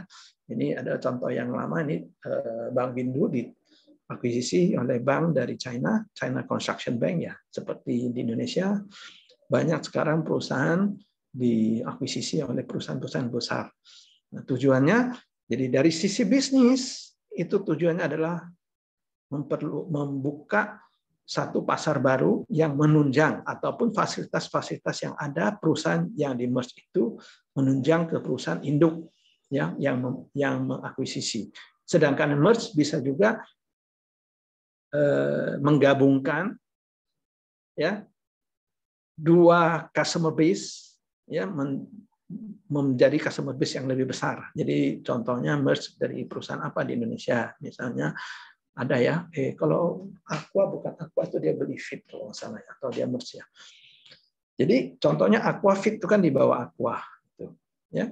Nah, jadi akuisisi kalau nggak, karena Fitnya masih ada ya. Nah, kenapa masih ada? Karena dia mau mempertahankan customer base-nya, itu akuisisi. Tapi kalau yang merge itu customer base-nya itu bisa berbaur jadi satu. Nah, sehingga dengan meluas. Ya. Karena produk contohnya Kraft dan Heinz ya. Kraft itu lebih terkenal dengan produk-produk keju gitu ya. Sedangkan untuk Heinz adalah produk-produk kecap dan lain cair. Nah, dua-duanya ini adalah untuk kebutuhan masak gitu ya.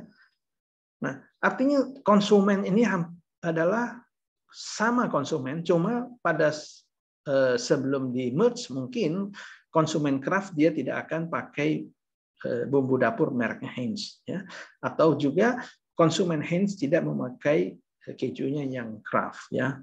Nah, gitu. Nah, dengan digabungkan antara Kraft dan Heinz dengan merge-nya mereka, maka kedua kelompok konsumen itu akan membeli produk ini ya, Kraft dan Heinz jadi satu, karena nanti semua barang itu kan dari Kraft dan Heinz gitu ya. Nah, ini adalah strategi corporate level ya, dari sisi produk ya. Nah, untuk yang non produk misalnya jasa ada nggak ya? Jasa juga ada kan. Jadi contohnya apa, kalau Gojek ada GoPay gitu misalnya ya. Nah, yang GoPay itu kan pakai uang elektronik. Nah, bisa juga orang naik Gojek bayarnya pakai OVO ya. Nah, tapi karena dia ada GoPay ya, dia gabung jadi dengan sendirinya yang naik Gojek itu bayarnya pakai GoPay. Nah, seperti ini yang sebenarnya ini strateginya tanpa merge juga bisa. Ya, itu menciptakan seperti yang tadi inovasi ya yang Alibaba Group itu ya. Nah, jadi kalau memang tidak membangun sendiri yang lebih cepat ya melakukan merge karena irit waktu, efisiensi biaya ya dan langsung bisa masuk ke pasar.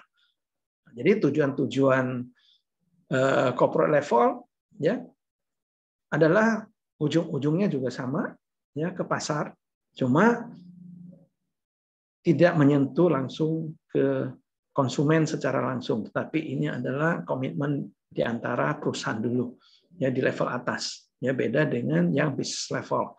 Jadi business level tidak melibatkan perusahaan-perusahaan yang di luar perusahaan ya, dia bisa langsung gitu ya. Oke, ini materinya yang sudah seluruh rangkaian. Ada yang mau bertanya, silakan peserta kelas. Silakan teman-teman kalau ada yang bertanya.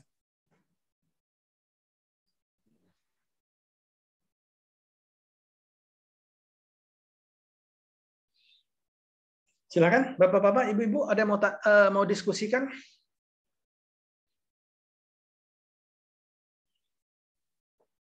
Pak, kalau terkait dengan merger, memang ada perusahaan-perusahaan yang khusus ini ya Pak ya, bergerak Pak, suaranya sedikit terputus. Oh siap. Terkait terdengar jelas nggak ya Pak ya? Ya, ini udah jelas. Oke. Terkait dengan merger dan akuisisi. Ya.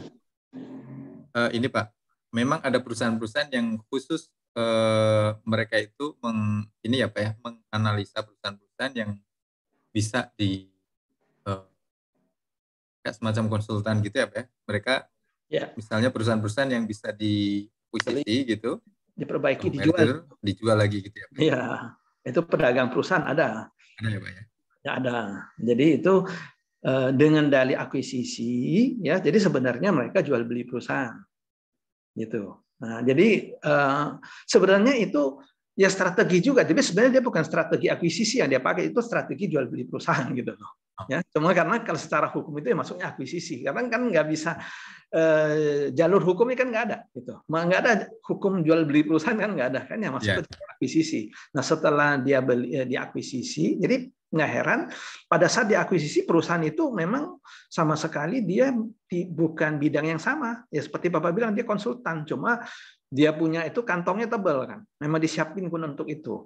Nah jadi dikeluarin kantongnya, dia beli, dia perbaiki, di dandan dulu ya kan. Nah jadi cakep kan, di lipstikin lah segala macam, dikasih bedak kan gitu.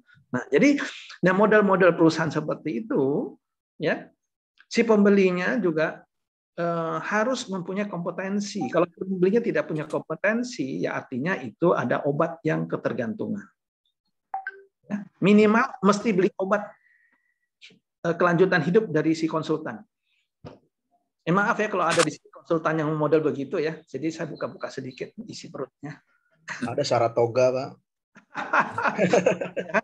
Jadi sedikit buka isi perut ya. Jadi ini adalah kita mendiskusikan segala sesuatu. Jadi tujuannya ini ya untuk diskusi ya, bukan membuka ini. Ya, terima kasih Pak. Ada yang mau bertanya lagi? Mau silakan teman-teman yang lain kalau ada yang masih ingin ditanyakan.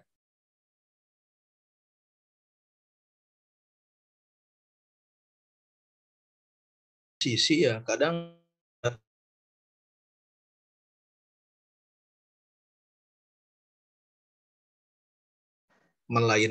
di sisi yang lain ya betul, untuk mungkin strategi survive dan juga strategi untuk pengembangan gitu. Ya. Artinya apa? Si akuisisi ini pada saat perusahaan pemodalnya ini besar, dia otomatis kan memegang kendali ya karena sahamnya itu besar gitu. Betul.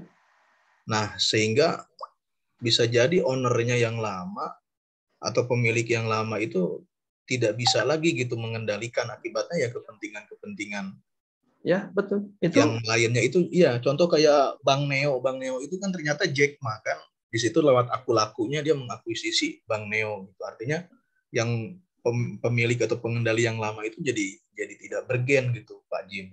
Betul, setuju. Memang itu ya strategi bisnis memang dilakukan seperti itu.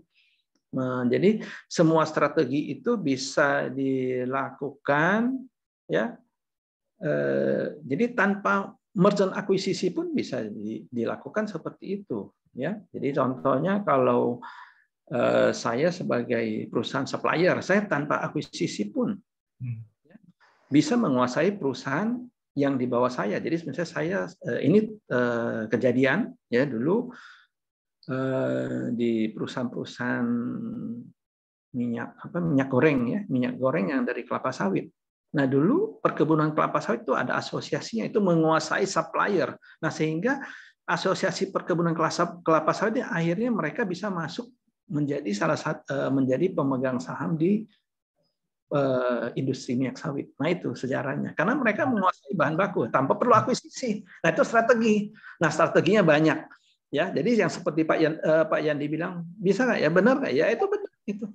Ya, jadi banyak bank yang diakuisisi dari kelompok-kelompok tertentu. Ya, pertamanya memang ada yang pasti mereka punya kelemahan, punya kesulitan.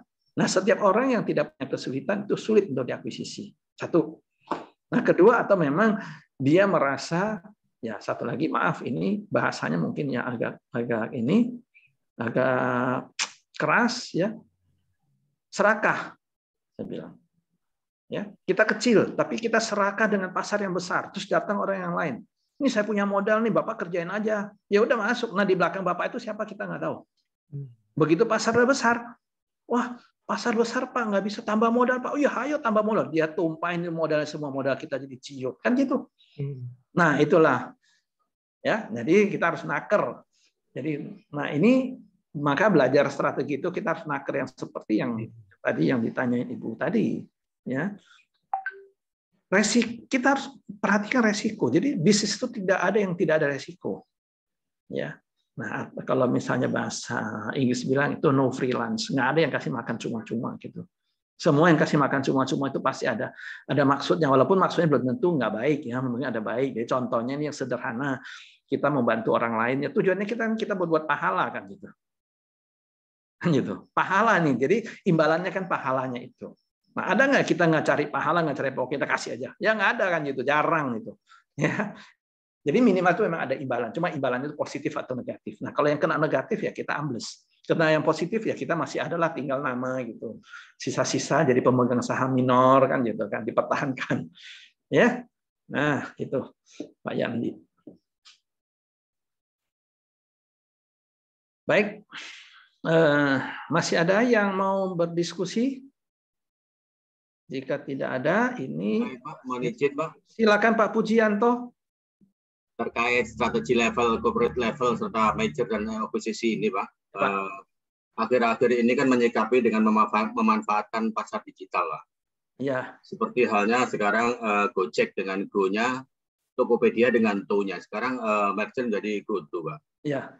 Terus di sisi lain ada beberapa perusahaan yang belum merger, misalkan BUMN, ini perusahaan Garuda Indonesia, serta penerbangan swasta lainnya. Ya. Apakah kira-kira ada dampak dari merger ini penerbangan Garuda yang sekarang lagi mengembalikan pesawatnya ke Senin, Pak? Apakah kira-kira gambarannya Garuda dengan merger apa gitu dari sisi keuntungan loh Pak? Ini menurut gambaran Bapak gimana Pak? Kira-kira Pak? Apakah harus merger atau bagaimana kan gitu Pak? Iya Pak, karena kalau Garuda itu kan BUMN Pak. Ya. Sedangkan penerbangan lain kan via swasta murni Pak. Ya. Lah sekarang kalau BUMN itu juga komersial ya Pak ya? Betul Pak. Mereknya kan memang komersial, tapi akhir-akhir ini kan mengembalikan pesawatnya. Ya, sehingga mengurangi penerbangan, mengurangi segala sesuatunya, dampaknya kan bisa minus dalam kantongnya, Pak. Ya, betul. Jadi maksud Bapak, pertanyaan Pak Puji itu apa sebaiknya dia merger aja atau dijual aja, kan gitu? Ya, kalau dijual kan kelihatannya nggak mungkin, karena kan merupakan simbol negara juga, Kak. Betul. Ya, itu saya juga nggak setuju kalau dijual. Ya, itu karena adalah bendera yang dijual. Betul. Ya, itu jadi bagaimanapun ya harus dipertahankan. Nah, jadi sebenarnya ya Garuda itu kalau bilang dari dulu tuh harusnya nggak boleh rugi nih, harusnya ini. Ya, kenapa? Ini tapi nanti kalau dibilang harusnya begitu, nanti marah nih dirutnya. Kalau nggak kamu aja yang pegang deh, supaya nggak rugi. Ya, tapi ini kan pandangan secara teori ya, dan secara umum ya saya juga tahu ya, karena memang Garuda sempat untung, ya pernah untung ya, tapi nggak tahu untungnya real apa tidak, saya juga nggak tahu, karena setelah diaudit katanya itu tidak real, ya itu hanya perlakuan accounting, ya, nah yang pernah diperkarakan itu, ya, nah jadi menurut pandangan saya dari sisi strategi, ya ini Garuda itu terbeban oleh hutang, satu udah pasti, ya, yang seperti dikembalikan pesawatnya. Yang kedua sebenarnya bukan terbeban oleh hutang aja, tapi terbeban oleh gengsi negara. Itu yang masalah, Pak. Pertanyaannya adalah, apakah Garuda perlu membuka begitu banyak jaringan internasional, ya, yang okupansinya masih, ya saya juga nggak jelas kalau menurut hitungan, oh ini okupansinya tinggi makanya saya beli pesawat kan gitu, tapi ternyata okupansinya yang belum terrealisasi dengan baik dan itu dipertahankan. Nah itu aja, Pak, kuncinya di situ. Jadi sebenarnya Garuda bisa bertahan, bisa ya, gengsinya diturunin kan gitu. Kalau masih mau mempertahankan gengsi saya penerbangan internasional, ya udah bayar itu gengsi, mahal kan itu gengsi. Bayar itu leasing pesawat tiap bulan gitu, walaupun terbangnya okupansinya rendah, itu kan sekali terbang berapa ratus juta kan tuh dia punya itu BBM-nya sekali terbang, gitu. Nah, pergi pulang kosong atau isinya cuma sekian, nggak nutup, jangan-jangan nggak cukup bayar itu kru-krunya itu, ya kan, sekali pergi juga nggak cukup bayar krunya. Apalagi penerbangan internasional, biayanya mahal, parkir mahal, makan mahal, spesial segala macam kan gitu. Nah, jadi sebenarnya ya Garuda itu ya kurangin aja gengsinya, gitu. Yang rute-rute yang tidak itu bisa dipotong. Nah, sebenarnya dulu itu sudah lumayan baik ya, karena ada penerbangan interinsuler, maksudnya yang pelita segala macam. Nah, tapi dengan masuknya swasta, nah kita makanya pelita itu dicabut, ya toh? Nah, Garuda itu melayani internasional. Nah, tapi internasionalnya tidak, kurang menjanjikan. Nah, jadi solusinya yang saya sebut itu ya rute-rutenya dikurangin, gitu.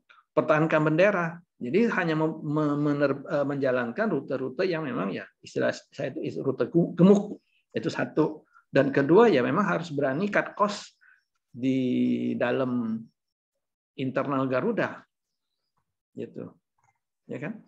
Nah Garuda dia punya fasilitas seperti apa, gitu. Walaupun udah rugi fasilitasnya tetap jalan kan, gitu, ya. Coba kalau perusahaan udah rugi, fasilitas tetap jalan, itu kan beban. Nah, kalau perusahaan komersial yang swasta, perusahaan rugi, direkturnya tunjangannya dicabut, itu, ya kan? Nah, fasilitas mobil diturunin, tadinya pakai mobil yang ini diturunin demi menyelamatkan perusahaan. Nah, kalau ini kan bendera negara, bagaimana menyelamatkannya? Ada nggak? Nggak ada. Nah, jadi makanya bedanya itu kalau perusahaan negara dengan perusahaan ini, ya itu satu. Nah kedua, apakah Garuda itu bisa menerima investor-investor? Ya, ini berita terakhir ini kan ada, ini Peter Sondak kan mau beli Garuda, punya minat gitu, ya ternyata kan dia larinya ke Kamboja, Berarti dia punya duit, tapi di luar itu saya nggak tahu apa punya maksud apa, saya juga tidak jelas ya. Tapi artinya pemerintah kalau memang kesulitan dana, ada yang mau masuk, menurut saya sih pemerintah punya otoritas ya, bisa nego, tapi negonya pihak yang punya duit mau apa enggak. Dan sebenarnya itu tinggal ada negosiasi aja kan gitu. Mau apa tidak? Bisa dinegosiasikan toh. Nah, jadi untuk menutupi itu misalnya Garuda bisa menerbitkan obligasi atau segala macam untuk fundingnya gitu. Bisa banyak. Nah, jadi sebenarnya banyak jalan untuk menghidupkan kembali. Ya, cuma mau dijalankan dengan bagaimana caranya nih? Pilotnya ada nggak nih? Gitu. Ya. Nah, pilotnya ada nggak? Nah, pilotnya pilot siapa kan gitu. Jalaninnya bagaimana? Pakai lapangan terbang mana kan gitu.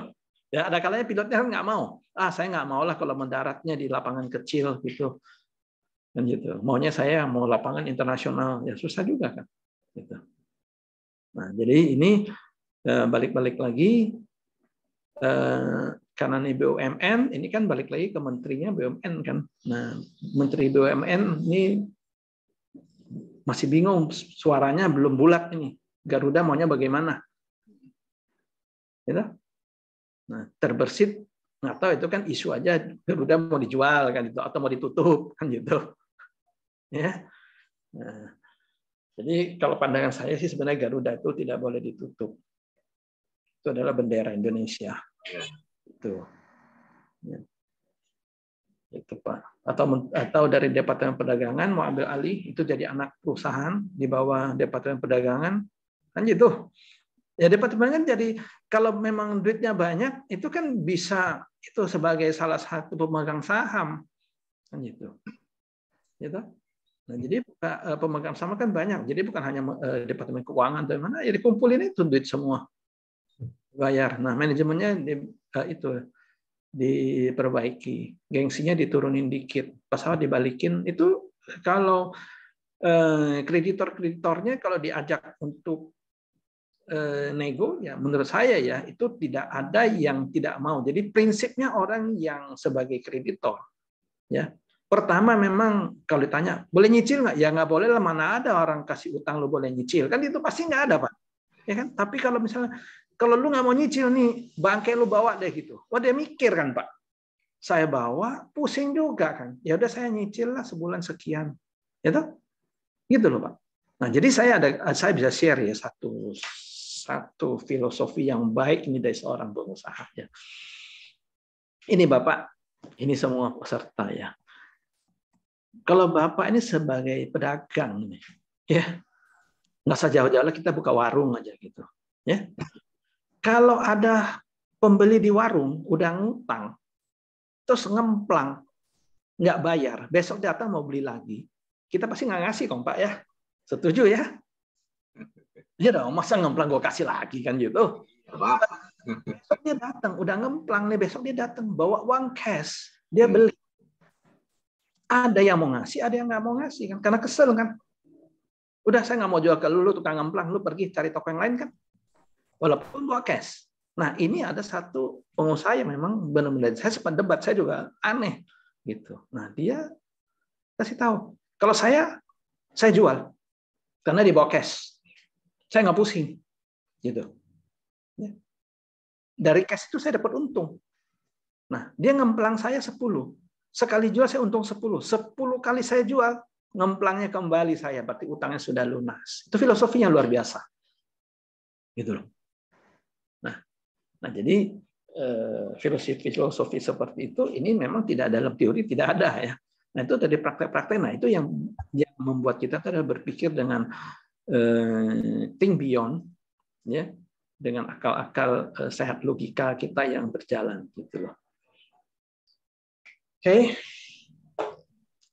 ada lagi yang mau diskusi?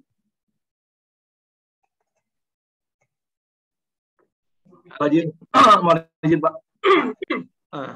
Ini yang berat ini Pak Edi nih. Ya Pak, menarik tadi Pak terkait dengan pertama Garuda ya. Jadi memang dilema juga ya ketika BUMN ya Pak. Tadi yang Bapak sampaikan ya bahwa ketika dijual misalnya Garuda saja itu kan harga diri lah ya negara gitu. Sementara memang mohon maaf Pak, kalau kita lihat memang ini mungkin juga dari perlu ini pemerintah ya terkait dengan bagaimana mengkondisikan BUMN ya. Jadi ini pendapat pribadi mungkin Pak, saya lihat ya dengan ini bahwa manajemen perusahaan-perusahaan yang BUMN ya mungkin melihat berpikiran atau ini ya bahwa ketika mereka kurang ini terkait dengan kinerjanya ya, bahwa mereka berpikir mungkin nanti akan dibantu oleh pemerintah sehingga tidak ada tadi yang Bapak sampaikan ya, kalau swasta misalnya ada penurunan mungkin fasilitas atau apa kan, kalau di BUMN kelihatannya tidak seperti itu gitu Pak. Jadi memang ini mungkin dilema dan juga mungkin memang PR dari pemerintah ya Pak untuk bagaimana mengkondisikan ya, terutama Menteri BUMN gitu untuk mengkondisikan ataupun menggenjot ya BUMN seperti hanya swasta ya dengan aturan-aturan atau dengan apa sehingga manajemen ya di perusahaan-perusahaan BUMN itu bisa lebih baik, karena kayak tadi seperti Garuda. Kalau kita lihat sebenarnya kalau dibilang rugi juga harusnya bagaimana penerbangan itu banyak Pak. Misalnya contoh saja kami di ASN ya, PNS gitu Pak, itu memilih mungkin Pak Bujanto juga ya. Kita lebih memilih Garuda Pak, jujur saja gitu. Dan Pak betul ya Pak Bujanto ya. Daripada penerbangan lain nih, jujur saya. Dan meskipun lebih mahal ya, tapi memang pertama memang lebih ini ya, on time, tidak delay dan sebagainya. Contoh lain misalnya BUMN lain misalnya Pertamina gitu Pak. Bagaimana peminyakan difasilitasi oleh pemerintah dan menjadi kadang-kadang monopoli gitu ya, bisa ya, itu ternyata juga ada kerugian gitu kan. Ini di sini menjadi ini Pak ya, bagaimana BUMN ini memang perlu di ini manajemennya ya perbaiki ya, kemudian juga yang pengelolanya baik komisaris maupun direksinya dan sebagainya. Mungkin mohon mendapat dari Pak Jim, menarik sekali hal ini Pak. Terima kasih Pak.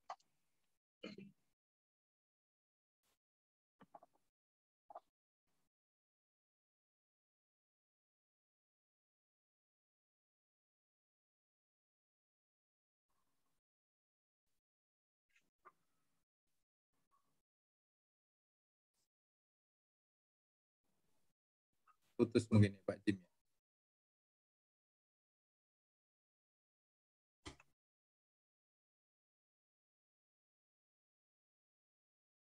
Lab ya, beliau ya.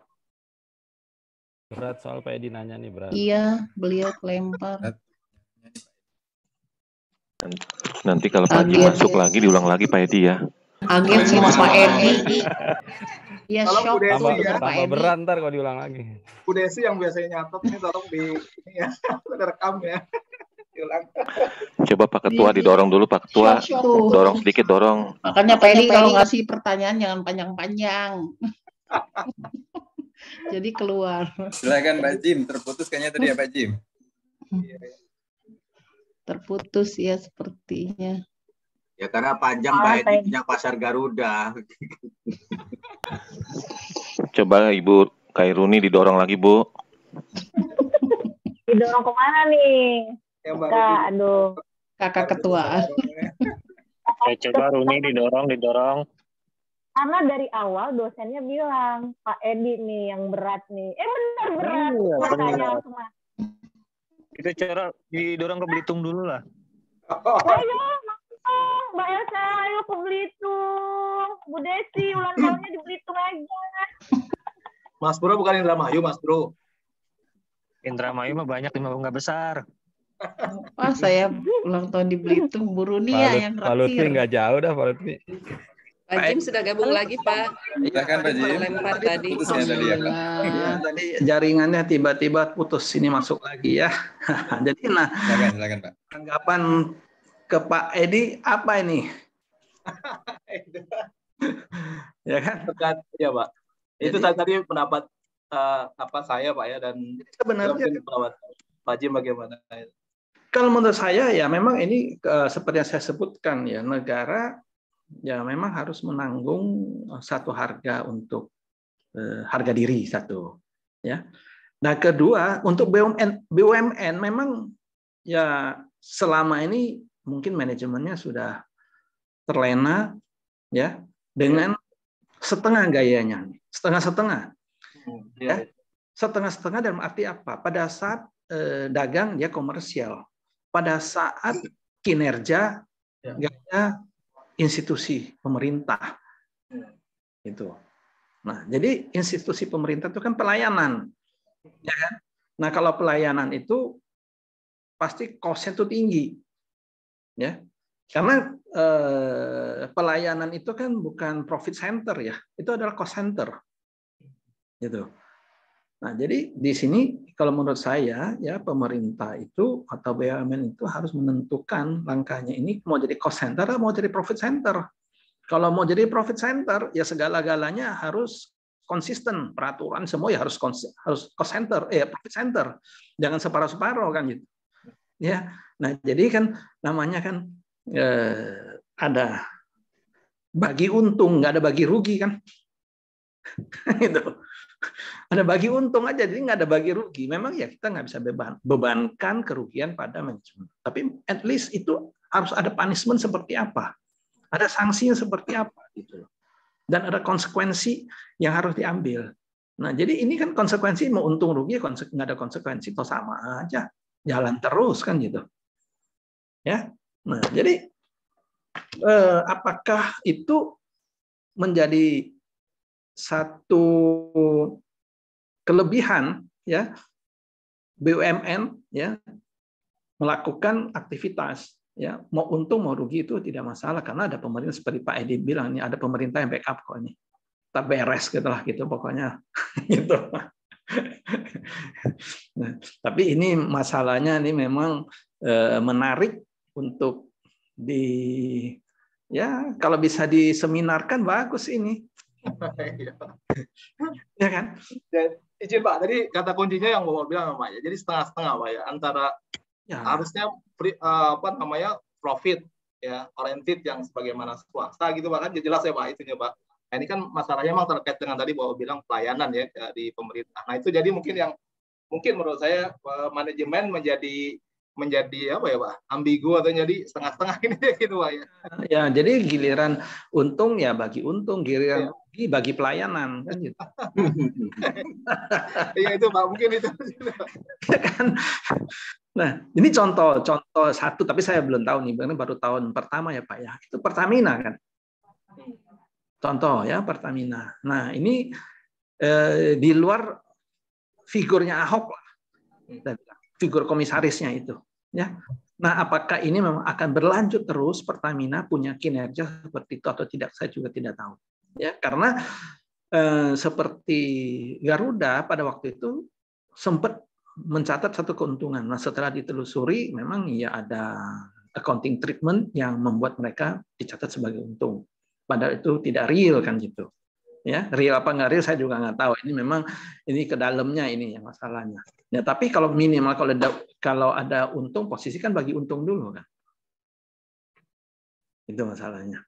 Nah, kalau tidak salah itu kan yang dicatat adalah penjualan yang masih dalam bentuknya piutang yang belum dibayar kan itu. Sehingga itu dicatat sebagai keuntungan. Gitu. Nah, kalau bad debt itu dicadangkan nggak? Jadi kalau di bad debt yang dicadangkan mungkin itu udah nggak ada untung gitu loh. Tapi kan mungkin nggak ada cadangan untuk bad debt, dianggap itu tidak akan terjadi bad debt, debt-nya bagus, ya artinya untung, gitu Pak.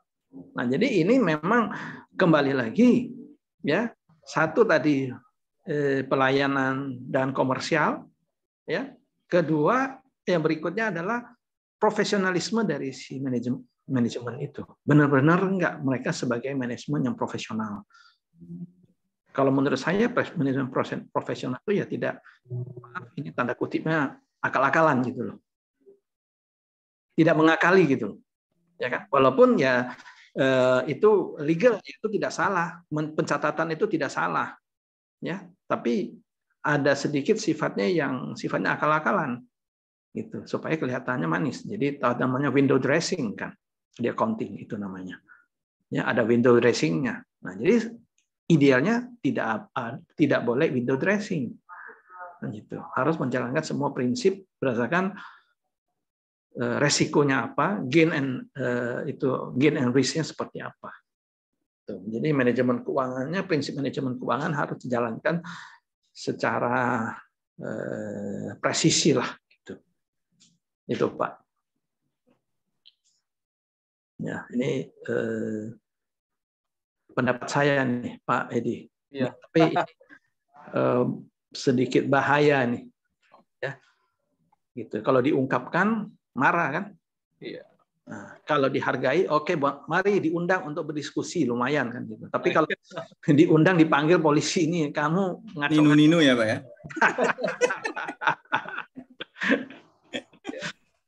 Karena mohon izin Pak, gini juga Pak, kaitan memang kan tadi BUMN Pak ya, di kami saya maksud yang ASN ya, bagian dari pemerintah gitu Pak. Yang PNS itu kami ya mungkin 4 atau 5 tahun terakhir ini kan memang juga sedang pemerintah memperbaiki Pak ya, PNS atau ASN. Salah satunya adalah dengan adanya tunjangan kinerja misalnya seperti itu Pak. Setiap setiap ASN, setiap PNS ya, setiap lembaga kementerian dan lembaga itu ada seperti itu. Dan ini terbukti memang menjadi kinerja menjadi lebih baik ya, kalau pandangan saya juga Pak, baik di kantor saya lama pun yang sekarang seperti itu. Kemudian juga didengungkan juga zona integritas Pak, zona integritas bagaimana terkait tadi pelayanan ya pemerintah gitu. Dan di beberapa saya lihat pelayanan di pemerintah sudah memperbaiki dan sudah lebih baik gitu. Contohnya saya pernah Pak ngurus untuk anak saya ya, untuk paspor Pak, paspor di itu paspor hijau Pak ya, untuk ke luar negeri. Nah di situ saya lihat sudah bagus, dan juga tidak banyak slogan-slogan tidak menerima tidak nicalo, kemudian tidak menerima imbalan tip dan sebagainya gitu. Sampai juga tukang parkirnya aja saya biasa emang ngasih gitu Pak, itu tidak mau gitu. Nah, ini kan sebuah menurut saya sebuah pelayanan yang cukup bagus ya, mungkin dari dalam dari pimpinannya menyampaikan seperti itu gitu. Jadi dari PNS atau ini sudah terus memperbaiki ya, dan diperbaiki oleh pemerintah.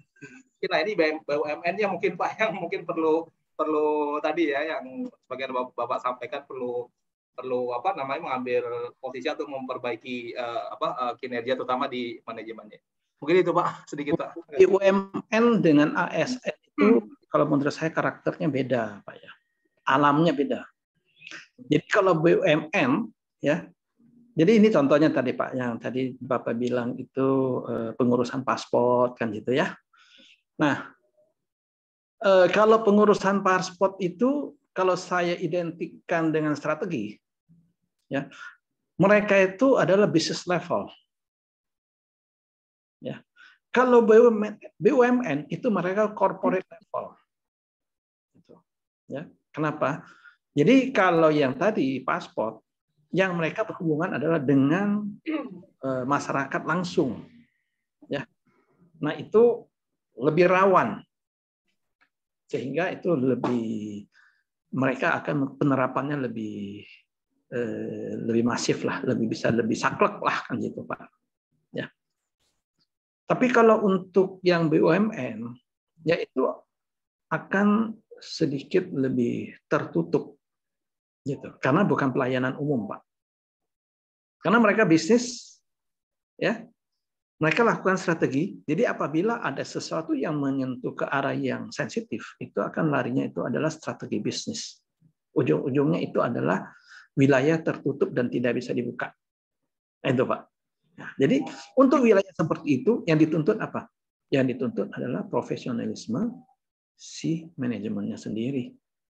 Ya. Nah, yang lebih tinggi ya artinya itu tuntutan moral di situ. Benarkah yang dilakukan, dan masih wajarkah atau memang patutkah mereka menerima semuanya itu?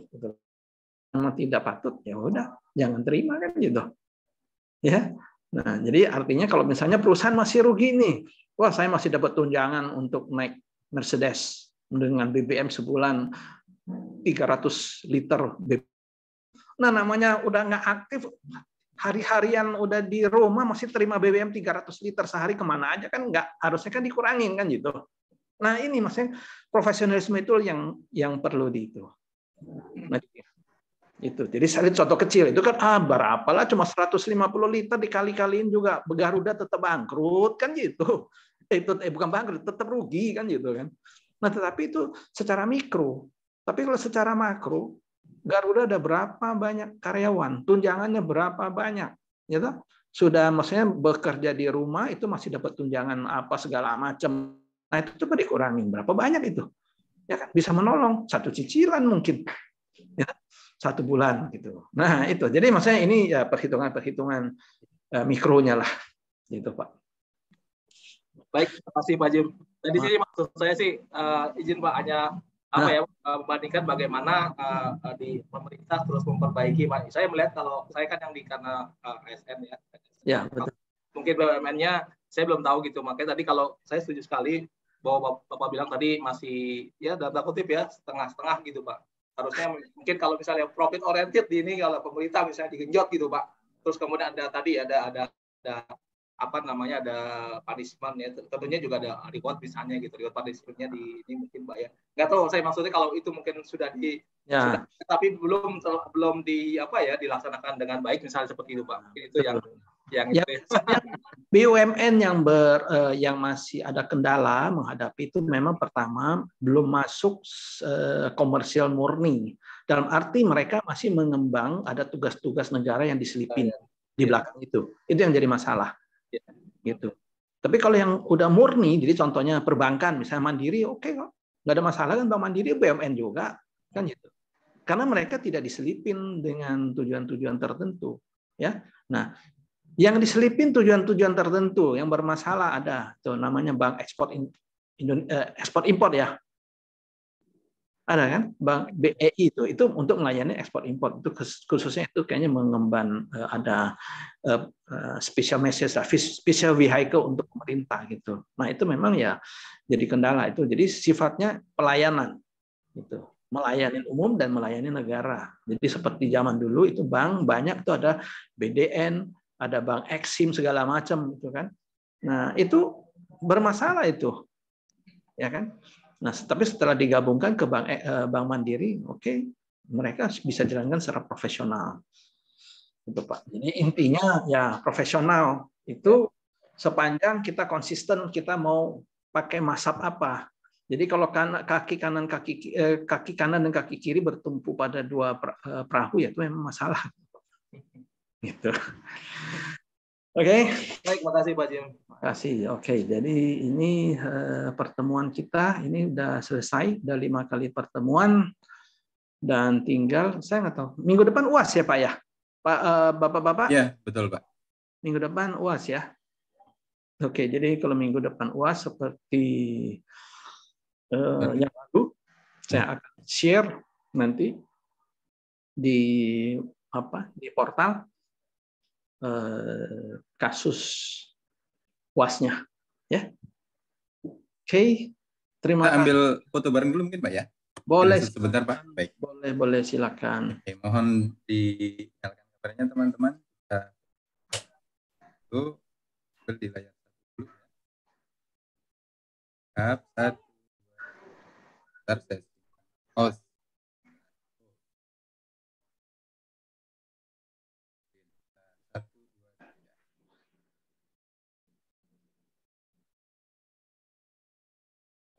Ya. Suaranya nggak jelas Pak. Ya, tunggu sebentar. 1, 2, 3.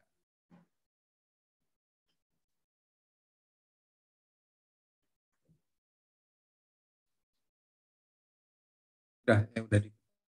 Baik, terima kasih sudah kita. Dan terima kasih banyak Pak. Serta kelas sampai ketemu. Oke, sampai ketemu. Terima kasih Pak Jim. Terima kasih Pak. Terima kasih Pak Jim. Terima kasih Pak. Terima kasih Pak Jim. Terima kasih Pak Jim. Terima kasih Pak. Oke, saya live ya. Terima kasih, Pak. Ya, Bapak. Baik, Ya, Bapak. Pak. Terima kasih.